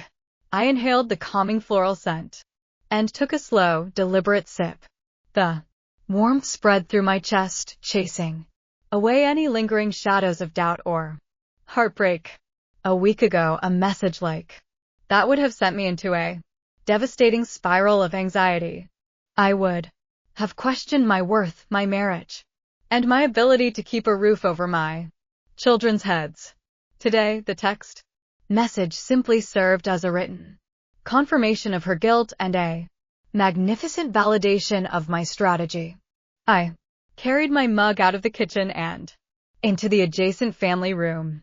Leo and Zuri were sprawled on the plush cream-colored rug, deeply engrossed in a complex game of building blocks. Leo was meticulously stacking wooden squares to create a towering fortress, while Zuri strategically placed toy soldiers around the perimeter. I stood quietly in the doorway, letting the profound peace of the moment wash over me. Marcus was perfectly willing to trade his children's home, their stability, and their innocent trust for a glass box in the sky with a woman who held nothing but contempt for their mother. He was willing to disrupt their schools, their friendships, and their sense of basic security just to stroke his own massive, fragile ego. He looked at his children and saw financial obligations. I looked at them and saw my entire world. Watching them now, I felt an impenetrable wall of protection surrounding us. I was no longer a helpless passenger in Marcus' destructive runaway vehicle. I was the one driving, and I had just locked all the doors from the inside. I set my tea down on a slate coaster and pulled my laptop from the end table. It was time to pull the hidden tripwire we had so carefully laid. I opened the encrypted portal that connected me directly to Sterling and Associates in New York. Harrison had left a pending legal document in my secure inbox, awaiting my final executive authorization. By arrogantly signing the doctored postnuptial agreement that morning, Marcus had officially and illegally claimed sole individual liability for the $50,000 home equity line of credit.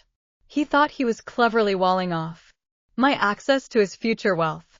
He didn't realize he was actually walling himself off from any financial protection. The brilliant fine print Harrison and I had buried on page 9 explicitly stated that any unilateral separation of marital debt instantly triggered an automatic acceleration clause with the primary mortgage holder. Since my shell company Obsidian Holdings LLC now owned that specific debt portfolio, the creditor had the absolute legal right to demand immediate, full repayment of the loan balance due to a fundamental change in the borrower's asset structure. Marcus had just drained his available liquid cash to pay Sarah's earnest money for their luxury penthouse. He was financially overextended, depending heavily on his upcoming quarterly corporate bonus to stay afloat. A sudden, legally binding demand for $50,000 in cash plus immediate penalty fees would absolutely his cash flow if he failed to produce the funds within 48 hours of official notification. Obsidian Holdings would possess the legal grounds to initiate a swift foreclosure on his primary asset, effectively seizing the house he loved to brag about. I opened a new message window and began to type a short, clear directive to Harrison. The ink is dry on the post-nup. Marcus has successfully isolated his liabilities just as we planned. Please activate the acceleration clause on the heel immediately. Issue the notice of default and demand directly to his private office at the financial firm tomorrow morning. Do not send it to the house. Let the corporate mailroom sign for it, and let it sit on his mahogany desk, where his colleagues can see the certified bank seals. Sending the notice directly to his corporate headquarters was a very calculated move.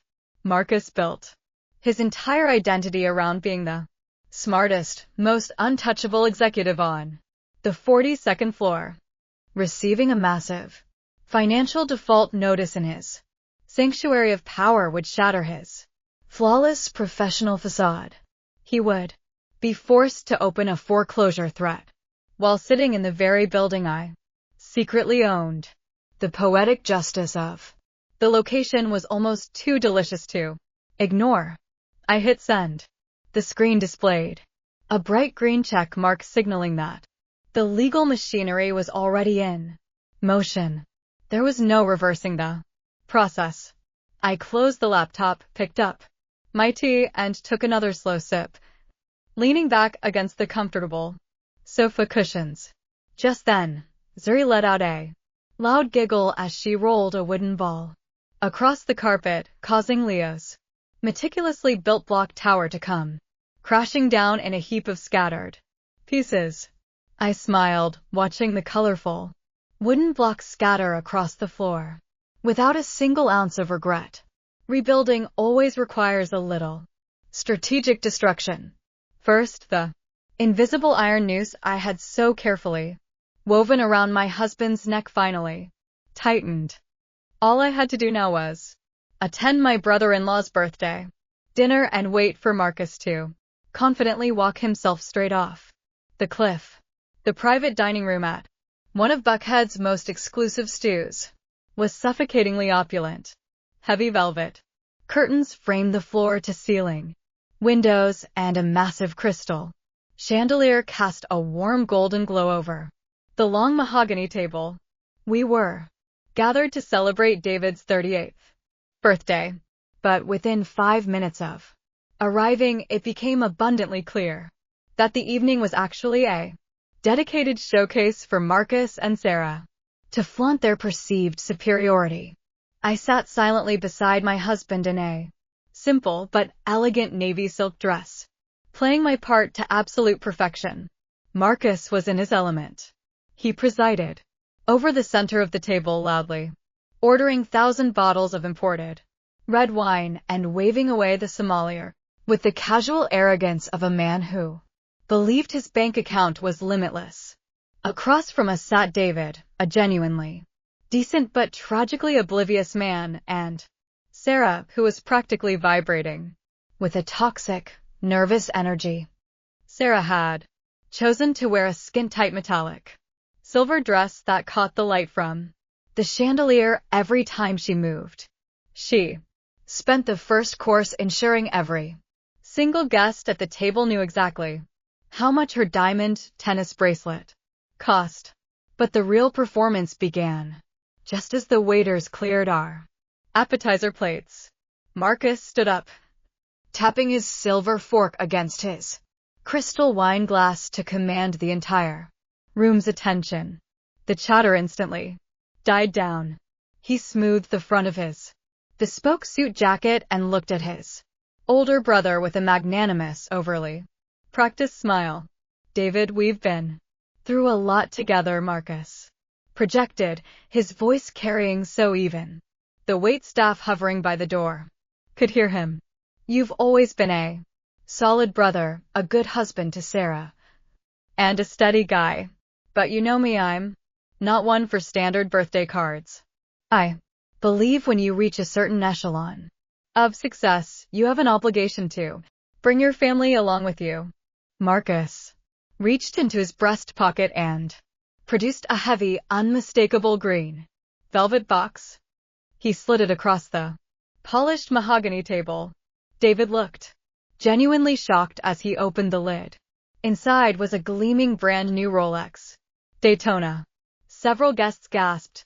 It was a watch that easily retailed for over $30,000. The kind of status symbol that required waiting lists and deep corporate connections. David was speechless, staring at the watch as if it might bite him. Marcus, he stammered, his face flushing. This is too much. I can't accept this. It's insane nonsense. Marcus boomed, waving his hand dismissively. I had a phenomenal quarter at the firm. The portfolio returns were massive. Wear it in good health, David. Consider it a testament to the kind of capital our family is capable of generating.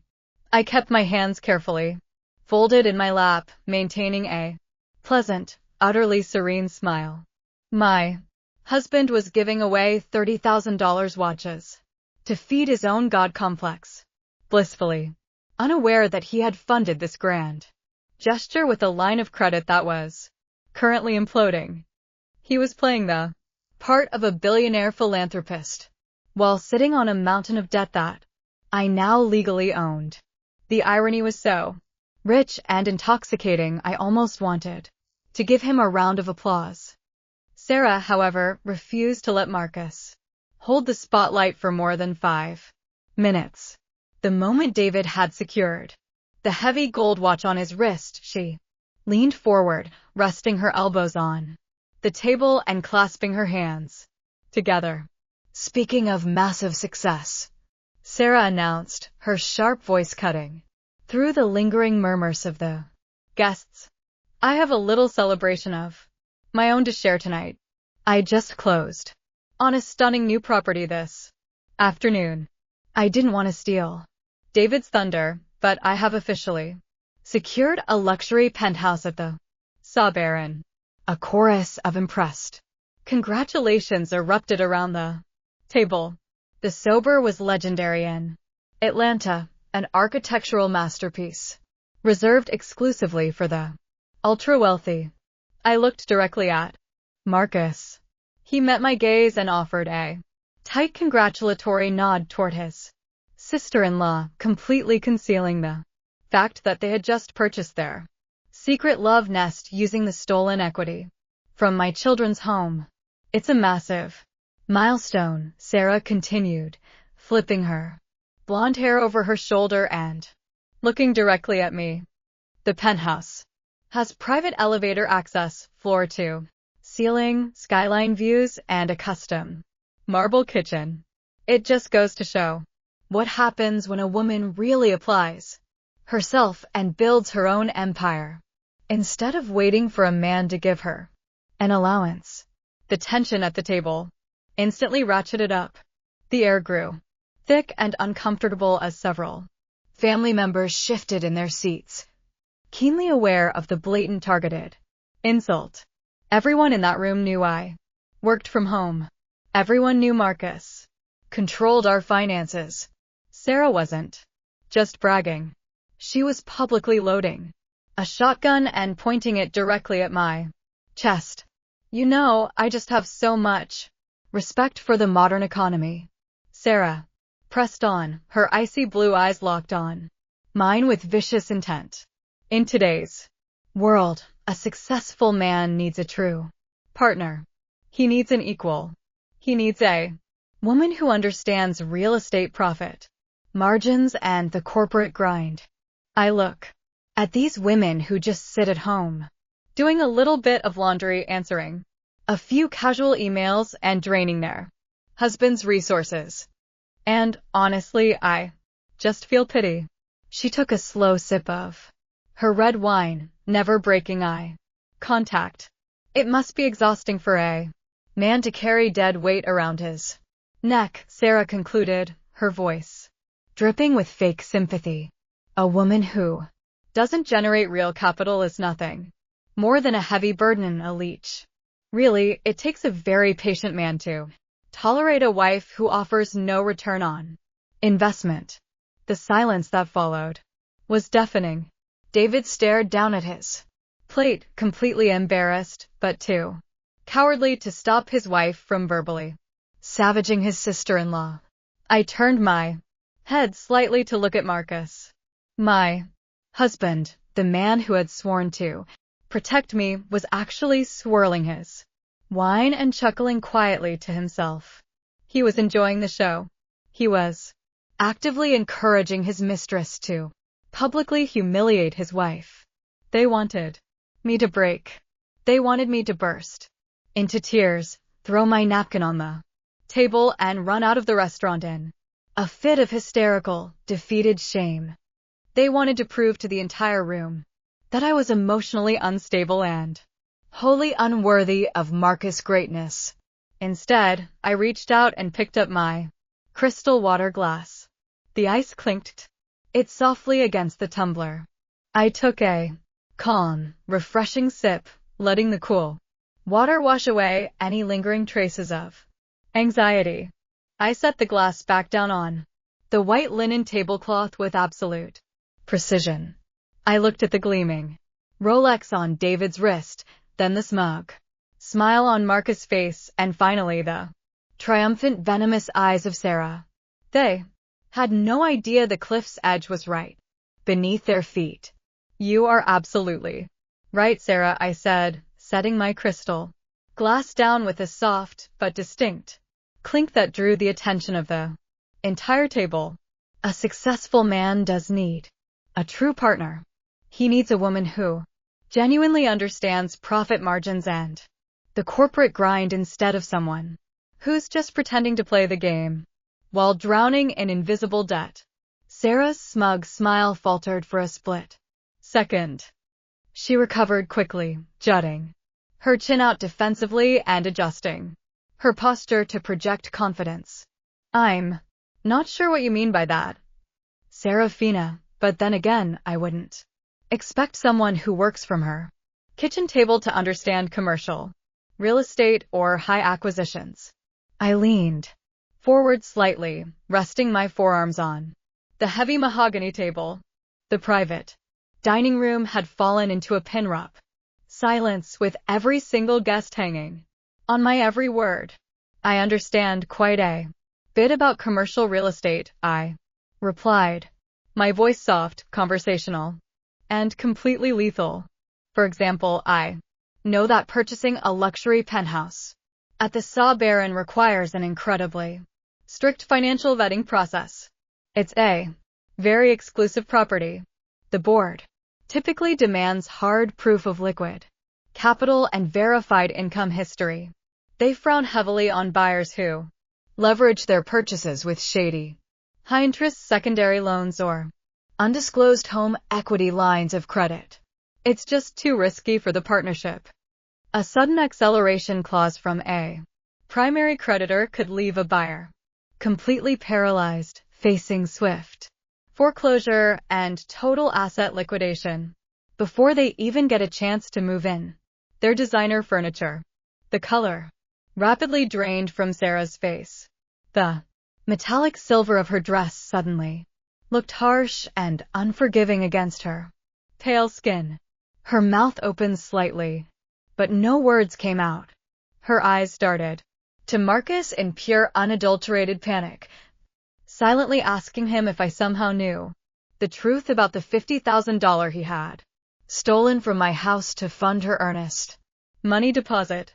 And speaking of business empires, I continued smoothly, not giving her a chance to catch her breath or formulate a lie. I've always been fascinated by boutique brokerages. Take your firm, for example. It takes an enormous amount of overhead to maintain an illusion of extreme wealth. Renting prime executive office suites in downtown Atlanta requires massive monthly cash flow. I read a fascinating industry article recently about how a lot of these flashy boutique firms actually operate on precarious month-to-month trial leases because they lack the capital to secure long-term corporate backing. One missed payment, one ethics violation clause triggered by the commercial landlord, and the whole illusion comes crashing down overnight. The eviction notices just pile up, leaving the brokers completely locked out of their own glamorous offices. Sarah's jaw literally dropped. The crystal champagne flute in her hand trembled visibly, spilling a few drops of expensive wine onto the pristine white tablecloth. She looked absolutely terrified, stripped bare of all her arrogance in a matter of seconds. I had just effortlessly summarized her entire fraudulent existence, hinting at both her impending commercial eviction and the fragile, illegal financial scheme she had cooked up with my husband. David looked completely baffled by his wife's sudden silence, glancing back and forth between us, completely blind to the reality of the situation. Marcus slammed his hand flat on the table. The sudden, violent noise echoed sharply off the velvet walls, causing several guests to jump in their seats. That's enough, Serafina. Marcus barked, his voice laced with absolute fury, his polished corporate composure completely shattered. He stood up abruptly, his chair scraping loudly against the hardwood floor. Have you had too much wine? You're not making any sense, and you're embarrassing yourself. We're leaving now. He didn't wait for my reply or ask for my consent. He stormed around the table, grabbed my upper arm with an aggressive, bruising force, and practically dragged me out of the private dining room. I didn't resist or make a physical scene. I walked smoothly beside him, maintaining my perfect icy posture as he hauled me down the dimly lit corridor toward the private restrooms. He shoved me into a quiet alcove near a decorative marble fountain, glancing around frantically to make sure none of his colleagues or family members had followed us. His chest was heaving under his bespoke suit, his face flushed with barely contained rage. What is wrong with you? He hissed, pointing a rigid finger directly in my face. Are you literally insane? You sit there and insult my brother's wife at his birthday. You start spouting absolute nonsense about real estate and corporate lease agreements like you have any idea how the real world works. You are a stay-at-home mom who answers emails for Small businesses. You know absolutely nothing about capital, asset leverage, or corporate vetting processes. I looked down at his accusing finger, then slowly met his furious gaze. I didn't shrink into the shadows. I didn't apologize or cower like the beautiful, financially dependent wife he expected me to be. I know exactly how leverage works, Marcus, I replied, keeping my voice perfectly calm and terrifyingly even. You're just trying to ruin the night because you're bitter and jealous. He spat, moving closer to try and physically intimidate me into silence. Sarah is a licensed broker who closes massive deals and is making a name for herself. You are throwing a pathetic little tantrum because she correctly pointed out that you contribute nothing of real financial value to our household. You humiliated me in front of my brother and my professional colleagues. You embarrass my family just because you can't handle the truth about your own lack of ambition. I looked at him, marveling at the sheer, blinding depth of his delusion. He was standing in a blank blame to me, entering in a hallway, berating me for embarrassing his family, completely ignoring the massive betrayal he was orchestrating right under his own brother's nose. He was so consumed by his own arrogance that he couldn't see the massive hole in the ice right beneath his expensive shoes. I'll tell you exactly what's going to happen, Marcus continued, his voice dropping to a vicious, threatening whisper. You are going to go back into that dining room. You are going to apologize to Sarah and David, and then you are going to sit there silently for the rest of the night. If you ever disrespect my family or my career in public again, I will make sure you regret it for the rest of your life. Do you understand me? I looked at the man I had once loved, the man I had sacrificed my own corporate ambitions for, and I felt absolutely nothing but cold surgical precision. He wanted an apology. He wanted submission. I understand perfectly, Marcus, I said quietly. I understand exactly what kind of man you are, and I understand exactly what needs to be done. I turned and walked back down the velvet corridor, with my head held high. I wasn't going to apologize.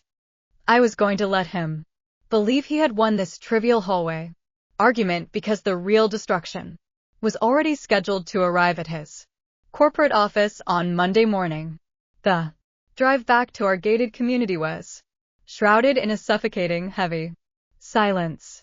Marcus gripped the leather steering wheel so tightly his knuckles mirrored the white lines on the highway. I sat in the passenger seat, watching the city lights blur past the window, feeling absolutely nothing for the man seething beside me. We pulled into the garage, the tires crunching against the pavement. He killed the engine, but neither of us made a move to open the door. He finally unbuckled his seat belt, stepped out into the humid night air, and strode to the front door. Without waiting for me, I followed him inside, setting my handbag on the entryway console table. The babysitter had already put Leo and Zuri to bed and left a note on the kitchen counter. The house was perfectly silent, a serene backdrop for the execution he was about to attempt. Marcus didn't bother to take off his suit jacket. He turned to face me in the center of the grand foyer, his dark eyes completely stripped of the charismatic warmth he had shown his brother just hours before. We're done, Serafina, he declared, his voice a flat hollow blade. I am officially calling it. I am not spending another year of my prime tethered to a woman who actively tries to sabotage my family relationships and embarrass me in front of my peers. I stood by the staircase, resting my hand on the polished wooden banister. I didn't gasp. I didn't clutch my chest. I just waited for him to finish his rehearsed corporate termination speech. Upstairs, my Children were sleeping peacefully, completely unaware that their father was standing in the foyer eagerly, dismantling our family unit just so he could finance a fantasy life with his brother's wife. I'm initiating a formal separation, Marcus continued, pacing along the hardwood floor. And since you clearly have no respect for the lifestyle I provide, you will no longer be allowed to enjoy it. You have exactly 3 days to pack your belongings and vacate these premises. By Monday evening, I want your keys on that countertop. 3 days, I repeated, keeping my tone perfectly neutral, letting him revel in the illusion of his absolute authority. 3 days, he confirmed, pulling his smartphone from his pocket. And just so we're crystal clear on the new reality of your situation, I'm cutting off your access right now. He tapped the screen a few times, navigating to our banking app. I am instantly canceling the household expense cards. You signed the post-nup yesterday morning, which means you have absolutely no legal claim to my accounts, my assets, or this property. If you want to afford a moving truck, I suggest you start using whatever pennies you've saved from your little consulting hobby. He locked his phone and slid it back into his pocket, looking at me with pure unadulterated contempt. You brought this on yourself. You thought you could run your mouth at a high society dinner, and I would just swallow it. You overplayed your hand, Serafina. Now, you're going to learn how the real world works when you don't have a successful man financing your existence. He wanted me to break. He was practically vibrating with anticipation, waiting to see me shatter into a million desperate pieces. He wanted me to fall to my knees, beg for his forgiveness, and plead for a little more time so I wouldn't be homeless. He wanted to feel like a god issuing a harsh but necessary decree. I looked up at the high ceilings of the foyer, taking one slow, deep breath, and then I met his expectant face. I understand, Marcus, I said quietly. I'm not going to argue with you about this. If you want me gone by Monday, I'll be gone by Monday. Marcus's brow furrowed, his forehead wrinkling in deep confusion. My absolute lack of resistance disrupted his entire script. He had geared up for a massive, hysterical shouting match, but I was handing him a quiet, effortless victory. His massive ego quickly rationalized my behavior. He assumed the reality of my impending poverty had shocked me into total submission. Good, he grunted, adjusting his collar, trying to regain his dominant posture. Don't try to take anything that belongs to the house. I'll be checking the inventory. I'll sleep in the guest room tonight. Have your things in boxes before the weekend is over. He turned and walked up the stairs, leaving me alone in the dim light of the entryway. I heard his heavy footsteps echo down the second-floor hall, followed by the sharp final slam of the guest bedroom door. The house fell completely silent again. I stood at the bottom of the stairs, perfectly still, letting the absolute genius of his timeline wash over me. He wanted me out by Monday. Monday, the exact same day. The corporate mail room at his financial headquarters would be signing for a certified notice of default and demand from Obsidian Holdings LLC. The exact same day his CEO would discover Marcus was facing a catastrophic foreclosure due to illicit borrowing. The exact same day Sarah's commercial landlord would be terminating her trial lease for ethical violations. I slowly walked up the stairs, my hand gliding effortlessly along the banister. I didn't go to the master bedroom to cry into my pillows. I went straight to my massive walk-in closet and pulled a large hard-sided suitcase from the top shelf. I laid it flat on the velvet ottoman in the center of the room and popped it open with a sharp, satisfying sound. I moved methodically pulling flawless blouses, tailored trousers, and elegant dresses from their hangers. I folded them with absolute precision, placing them neatly in the suitcase. I wasn't packing to flee to a cheap motel. I was assembling my armor for a triumphant move to a luxury penthouse suite at a 5-star downtown hotel, a suite I had already booked using the unlimited corporate expense account attached to the Elias Trust. I would take Leo and Zuri there after Gluskull on Monday, shielding them completely from the fallout. I paused for a moment, my hands resting on the edge of the open suitcase. I looked at my reflection in the full-length mirror mounted on the closet door. My face was completely serene, utterly devoid of heartbreak. A slow, chilling smile pulled at the corners of my mouth, growing wider as I imagined the absolute devastation that awaited my husband at the start of the work week. Marcus thought he had just issued an eviction notice to a dependent housewife. He didn't know he had just set the timer on his own total annihilation. I closed the suitcase, snapped the latches shut, and packaged the hotel receipts and photos into a manila envelope, scheduling a private courier to deliver it directly to David's desk on Monday morning. The weekend passed in a whirlwind of quiet, meticulous preparation. By the time Monday afternoon arrived, the air in Atlanta was thick with humidity and the electric charge of impending destruction.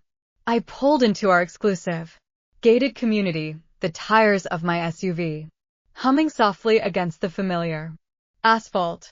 In the back seat, Leo and Zuri were completely engrossed in their tablets. I had already arranged for a trusted private driver to meet us at the end of the block. He was waiting to take my children to the luxury hotel suite I had prepared, shielding them completely from the explosive fallout that was about to occur. I parked the car, kissed their foreheads, and closed the doors, leaving the air conditioning running. "Mommy will be right back," I promised them with a bright, reassuring smile. I turned and walked up the long concrete path alone. Every step I took brought the devastating timeline that had started just a few days earlier full circle. The scene unfolding in front of me was exactly as I had known it would be. Sarah's pristine white Range Rover was parked haphazardly near the driveway, an arrogant declaration of her presence. Marcus was standing on our porch, his arms crossed tightly over his navy suit. Sarah was at his side, her shoulder brushing against his, clutching a thick stack of manila folders. They looked down at me from their elevated position like a pair of monarchs preparing to banish a peasant. "It's not your front porch anymore, Serafina," Sarah sneered, her voice cutting through the quiet suburban afternoon. She flung the heavy folders forward. They hit the concrete with a loud thud, sliding to reveal the bold black lettering at the top. "Petition for dissolution of marriage." Marcus didn't flinch. "Sign them," he demanded coldly. "I've already filed the preliminary paperwork. My lawyer fast-tracked the process. We're done." Sarah moved to the edge of the porch, her blue eyes narrowing with undisguised contempt. "Marcus is done carrying your dead weight," she spat. "You contribute absolutely nothing to this household. Pack your bags. There's no room for a leech in this house." A normal woman would have crumbled, would have dropped to her knees on the hard concrete and begged the man she loved to explain his sudden cruelty. But I just looked down at the scattered divorce papers, then back up at my husband and his mistress. I felt a deep, radiant warmth blooming in the center of my chest. The corners of my mouth slowly curved upward. "Okay," I said quietly. Marcus's brow furrowed, his arrogant posture faltering for a split second. The absolute lack of panic My voice disrupted his entire script. What's so funny? He snapped, his tone losing its corporate edge and bleeding into genuine frustration. I threw my head back and let out a bright ringing laugh. It was a sound of pure unadulterated joy that startled the birds in the nearby oak tree. I laughed because the sheer arrogance of their timing was going to make their downfall that much sweeter. Actually, I said, tilting my head and locking eyes with my husband. This house belongs to me. Sarah scoffed loudly, rolling her eyes. You're having a psychotic break, Serafina. You don't own anything. Marcus made sure of that. When you signed the postnup on Friday, you're literally homeless. I didn't get a chance to reply. The soft, heavy purr of a high-performance engine suddenly cut through the tense silence of the neighborhood. A sleek midnight black Maybach glided to the curb, parking directly behind Sarah's obnoxious SUV. The tinted doors opened in perfect unison. 3 individuals stepped out onto the pavement. Leading the way was Harrison Sterling, looking like the absolute embodiment of Manhattan power, in a bespoke charcoal suit. At his side, 2 junior associates carried sleek, heavy leather briefcases. They strode up the driveway with absolute precision, their expensive shoes making a rhythmic clicking sound against the concrete. Marcus stared at them, his brow furrowing in deep, panicked confusion. As a senior financial executive, he recognized elite corporate power when he saw it. He knew the difference between a local family lawyer and a team of ruthless corporate litigators. He just couldn't understand why they were marching toward his front porch. Harrison stopped beside me. He offered a deeply respectful nod, completely ignoring the 2 gaping figures on the porch. Good afternoon, Madam Director, he said smoothly, his resonant voice carrying easily through the humid air. The property transfer protocols have been successfully executed in New York. We have the final confirmation documents right here. Marcus blinked rapidly, his eyes darting from me to the imposing lawyer. Madam Director, he repeated, stepping closer to the porch railing, his voice laced with defensive irritation and a sudden creeping dread. Who are these people? Serafina? If you hired some cheap divorce lawyers to try and contest my post-nub, you're wasting your time. I already told you you're cut off. I stopped smiling. The warmth drained from my face, replaced by a cold surgical precision. I stepped over the scattered divorce papers and walked directly to the base of the porch steps. I didn't hire divorce lawyers, Marcus, I said, my voice ringing with an undeniable authority. I brought my corporate acquisitions team because, as it turns out, we have some very urgent landlord-tenant matters to discuss. Sarah let out a sharp, nervous breath. Marcus gripped the wooden porch railing, his knuckles turning white. The absolute certainty in my tone had finally pierced through his massive ego. The trap had officially sprung, and I was about to show them exactly what happened when you pushed a woman into a corner and forgot to check if she was holding a loaded gun. Harrison stepped forward, popping his sleek leather briefcase open with a sharp, satisfying click. He removed a thick stack of documents bound in a heavy black folder and handed it directly to me. I took it, feeling the immense weight of their absolute destruction resting comfortably in my palms. What is this? Marcus demanded, his voice cracking slightly as his corporate bravado began to fracture. I told you you get nothing. You're holding a notice of immediate foreclosure, I said, tossing the black folder onto the porch next to his pathetic divorce papers. It was issued by Obsidian Holdings, LLC. That's the corporate entity that just purchased the primary mortgage. and the $50 zero Zeno home equity line of credit you secretly took out against this property. Marcus stumbled backward, as if the folder had suddenly burst into flames. How do you know about that? He whispered, all the color draining from his handsome face. I know you forged my signature to leverage the roof over your children's heads, I replied, taking a slow, deliberate step onto the first porch stair. And I know you did it too. Pay the earnest money on a luxury penthouse for your brother's wife. But here's the truly brilliant part, Marcus. When you so arrogantly signed that postnuptial agreement on Friday morning, you legally separated our assets. That action triggered an automatic acceleration clause on your hidden debt. You defaulted on the loan the exact second the ink dried. Sarah lunged forward, her silver dress flashing harshly in the afternoon sun. That doesn't matter, she shrieked, her composed, superior facade shattering into 100 jagged pieces.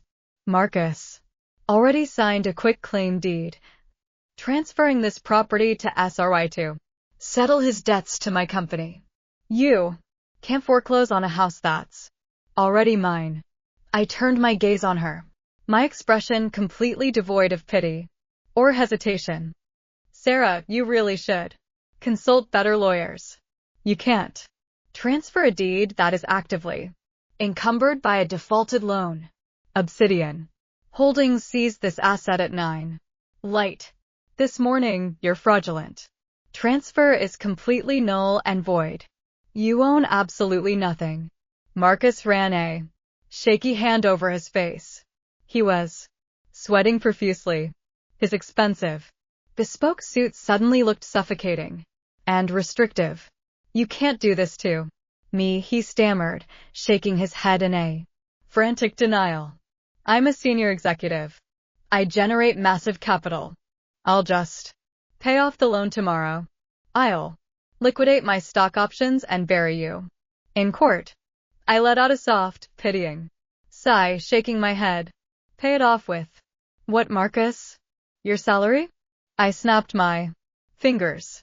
Harrison immediately handed me a second envelope, this one bearing the unmistakable embossed seal of Marcus Elite Financial Group. I held it up so the afternoon sun caught the gold foil lettering of his company's logo. You see, Marcus, when I assumed control of the Elias Trust, I gained access to Harrison's elite forensic accounting team. I had them run a deep dive background check on your recent corporate activities. I explained smoothly, taking the final steps to stand directly on the porch. They uncovered a very interesting discrepancy. You didn't just forge my signature for that $50,000. You manipulated a corporate client's escrow account to temporarily cover the gap for Sarah's penthouse deposit while your personal funds cleared. Classic, desperate, and incredibly sloppy embezzlement. Marcus physically staggered, grabbing onto the wooden porch column for support. His dark eyes were wide with pure unadulterated terror. He opened his mouth to speak, but only a dry, rasping croak came out. I forwarded that information to your CEO yesterday, I continued, moving face to face with the man who had tormented and financially abused me for 7 years. They had security waiting for you at the door this morning, didn't they? Oh, wait. You took the day off to serve me divorce papers. Well, check your phone, Marcus. The board of directors convened an emergency meeting at noon. You've been terminated for gross financial misconduct. They are freezing your corporate assets and preparing to press criminal charges with the authorities. Marcus fumbled his smartphone out of his pocket with frantic movements. The screen lit up with dozens of missed calls from his legal department and frantic text messages from his former colleagues.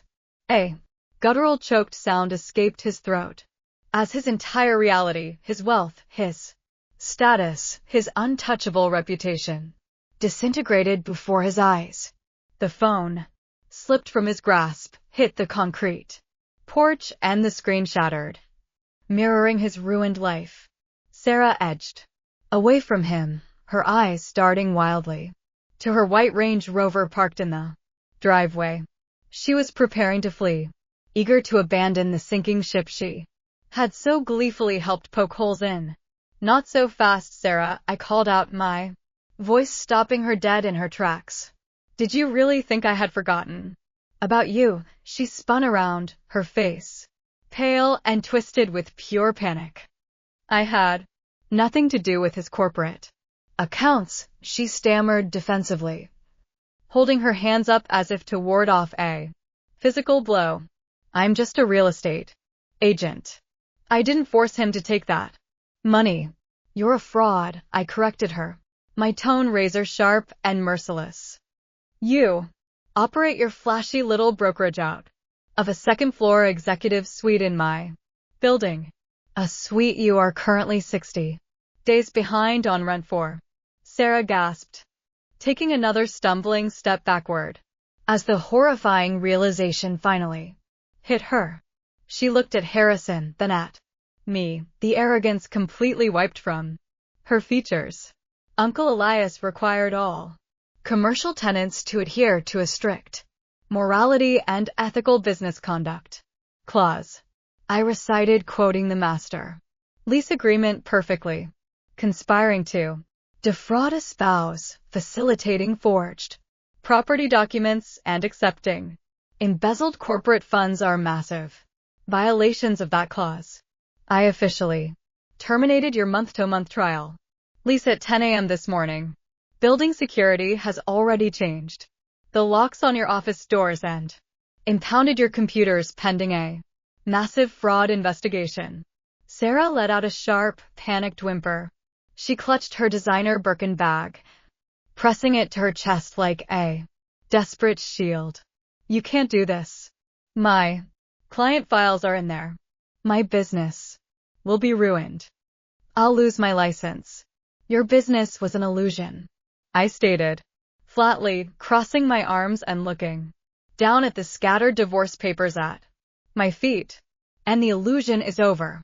You wanted to build a glamorous life by stealing from my children. Now you're going to experience what it really feels like to be thrown out on the street with absolutely nothing." Before Sarah could even attempt to formulate another pathetic excuse, the sharp screech of tires breaking against the curb echoed across the quiet suburban street. A sleek black car pulled up directly behind Harrison Sterling's Maybach. The heavy passenger door swung open with a forceful shove. David stepped out onto the pavement. He wasn't wearing his usual relaxed, carefree smile. His posture was rigid, his jaw clenched so tightly a muscle jumped in his cheek. He looked like a man who had just survived a horrific car crash and was now looking at the driver who had intentionally cut the brakes. In his right hand, he clutched a thick manila envelope so tightly the paper was crumpling. "David," Sarah gasped, her voice rising an octave as she took a desperate, trembling step toward the stairs. "Honey, thank God you're here. Serafina has lost her mind. She's trying to ruin my business and Marcus is under attack." "Don't say my name," David roared, his voice cracking like a whip across the lawn. "Don't even look at me." Sarah froze, shrinking back against the brick porch column. Marcus swallowed hard, looking at his older brother with the wide, terrified eyes of a cornered animal. David strode directly up the concrete path, completely ignoring the team of lawyers standing in the driveway. He walked up the porch steps, stopping just inches from the two people who had betrayed him in the most unimaginable way. He didn't yell again. When he spoke, his voice was a low, lethal whisper that carried far more devastation than any shout ever could. "I received a very interesting delivery at my office a few hours ago," David said, staring directly at his brother. A courier dropped off a sealed package containing 2 years' worth of hotel receipts, text message transcripts, and photographs. I spent my entire lunch hour reading exactly how my brother and my wife have been laughing at me behind my back. With a sudden violent motion, David slammed the thick envelope directly into Marcus's chest. The seal broke. High-resolution photographs, printed email chains, and credit card statements scattered across the porch, fluttering down to mingle perfectly with the foreclosure notices and meaningless divorce papers. David, I can explain. Marcus stammered, his corporate vocabulary failing him completely as he looked at the photographic evidence of his affair materializing at his feet. Explain what, Marcus? David spat, his voice trembling with deep disgust. Explain how you slept with my wife in the same hotels we used for family vacations. Explain how you stole money from your own children to buy a penthouse so the two of you could play house. You're a coward and you're no longer my brother. David turned his piercing gaze on Sarah. Her hands were covering her mouth, silent tears of genuine panic streaming down her face, ruining her perfect makeup. My lawyer is filing the divorce petition as we speak. David told her, his tone stripped of any remaining affection. I've already frozen our joint accounts and contacted our condo's building manager. Your access codes have been disabled. You can retrieve your designer clothes when my attorney says you can. Until then, don't you dare contact me. David didn't wait for her reply. He turned his back on his ruined marriage and his traitorous brother, offering me a single respectful nod before walking directly back to his waiting car. The door slammed shut and the vehicle sped away, leaving an absolute suffocating silence in its wake. I stood on the porch, looking at the two wretched figures standing amidst the scattered paper debris of their shattered lives. The afternoon sun cast long, damning shadows across the concrete. In the span of a single afternoon, Marcus had lost his prestigious executive career, his luxurious home, his financial stability, and the one family member who had ever genuinely respected him. Sarah had lost her business, her fake social status, and her marriage. They had absolutely nothing left. No money, no influence, no place to hide. The utter unmitigated humiliation etched on their pale faces was the exact masterpiece of justice I had so meticulously painted, and the picture was finally complete. Time moves with an incredible brutal velocity when you're no longer carrying dead weight.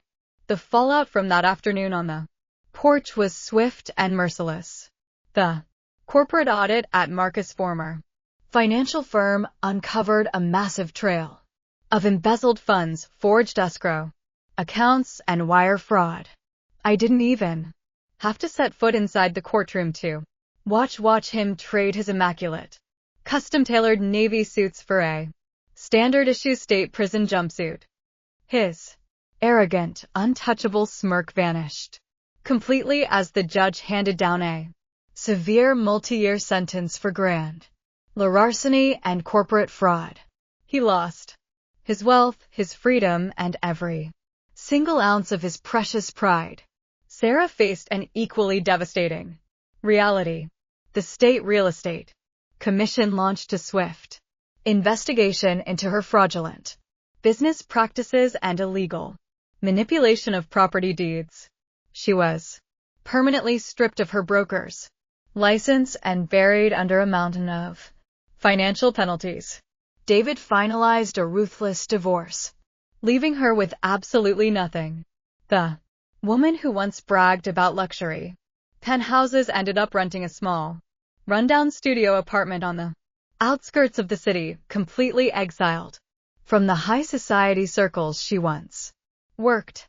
As for the Atlanta house I finalized the foreclosure, sold the property at a premium, and used the profits to establish a college fund for my children, my kids, and I left that toxic chapter far behind. We traded the sweltering humidity of suburban Atlanta for the vibrant electric energy of New York City. I am currently standing in the corner executive office on the 60th floor of my iconic Midtown Manhattan skyscraper. The floor-to-ceiling windows offer a breathtaking, unobstructed view of Central Park. I am wearing a sleek, custom-tailored emerald green Powers suit. The fabric perfectly complements the undeniable power that vibrates in the room. I look down at the heavy mahogany desk in front of me. Resting on the pristine leather blot is the final charter for the Elias Empowerment Initiative. It's a massive grant program specifically designed to provide elite legal counsel, emergency housing, and immediate capital to women who are trapped in financially abusive marriages, women who were told they had no options, women who were financially suffocated and made to feel small by men who use their bank accounts as weapons. I pick up a solid gold fountain pen, press the nib to the heavy parchment paper, and sign my name with a bold, sweeping stroke. With that single signature, I authorize a 7-figure injection of cash into the fund, ensuring that thousands of women find the same freedom I did. I set the pen down and walk slowly to the glass windows, looking out at the vast, magnificent empire I now command. My posture is completely relaxed. My spirit is deeply at peace, and my voice resonates with an absolute lethal certainty. They love to call me leech. They thought they could bury me under their arrogance and their stolen money, but they forgot one very crucial detail about things you try to bury in the dark. When the roots grow deep enough and strong enough in the blackness, they will effortlessly tear down an entire building. When they finally decide to rise,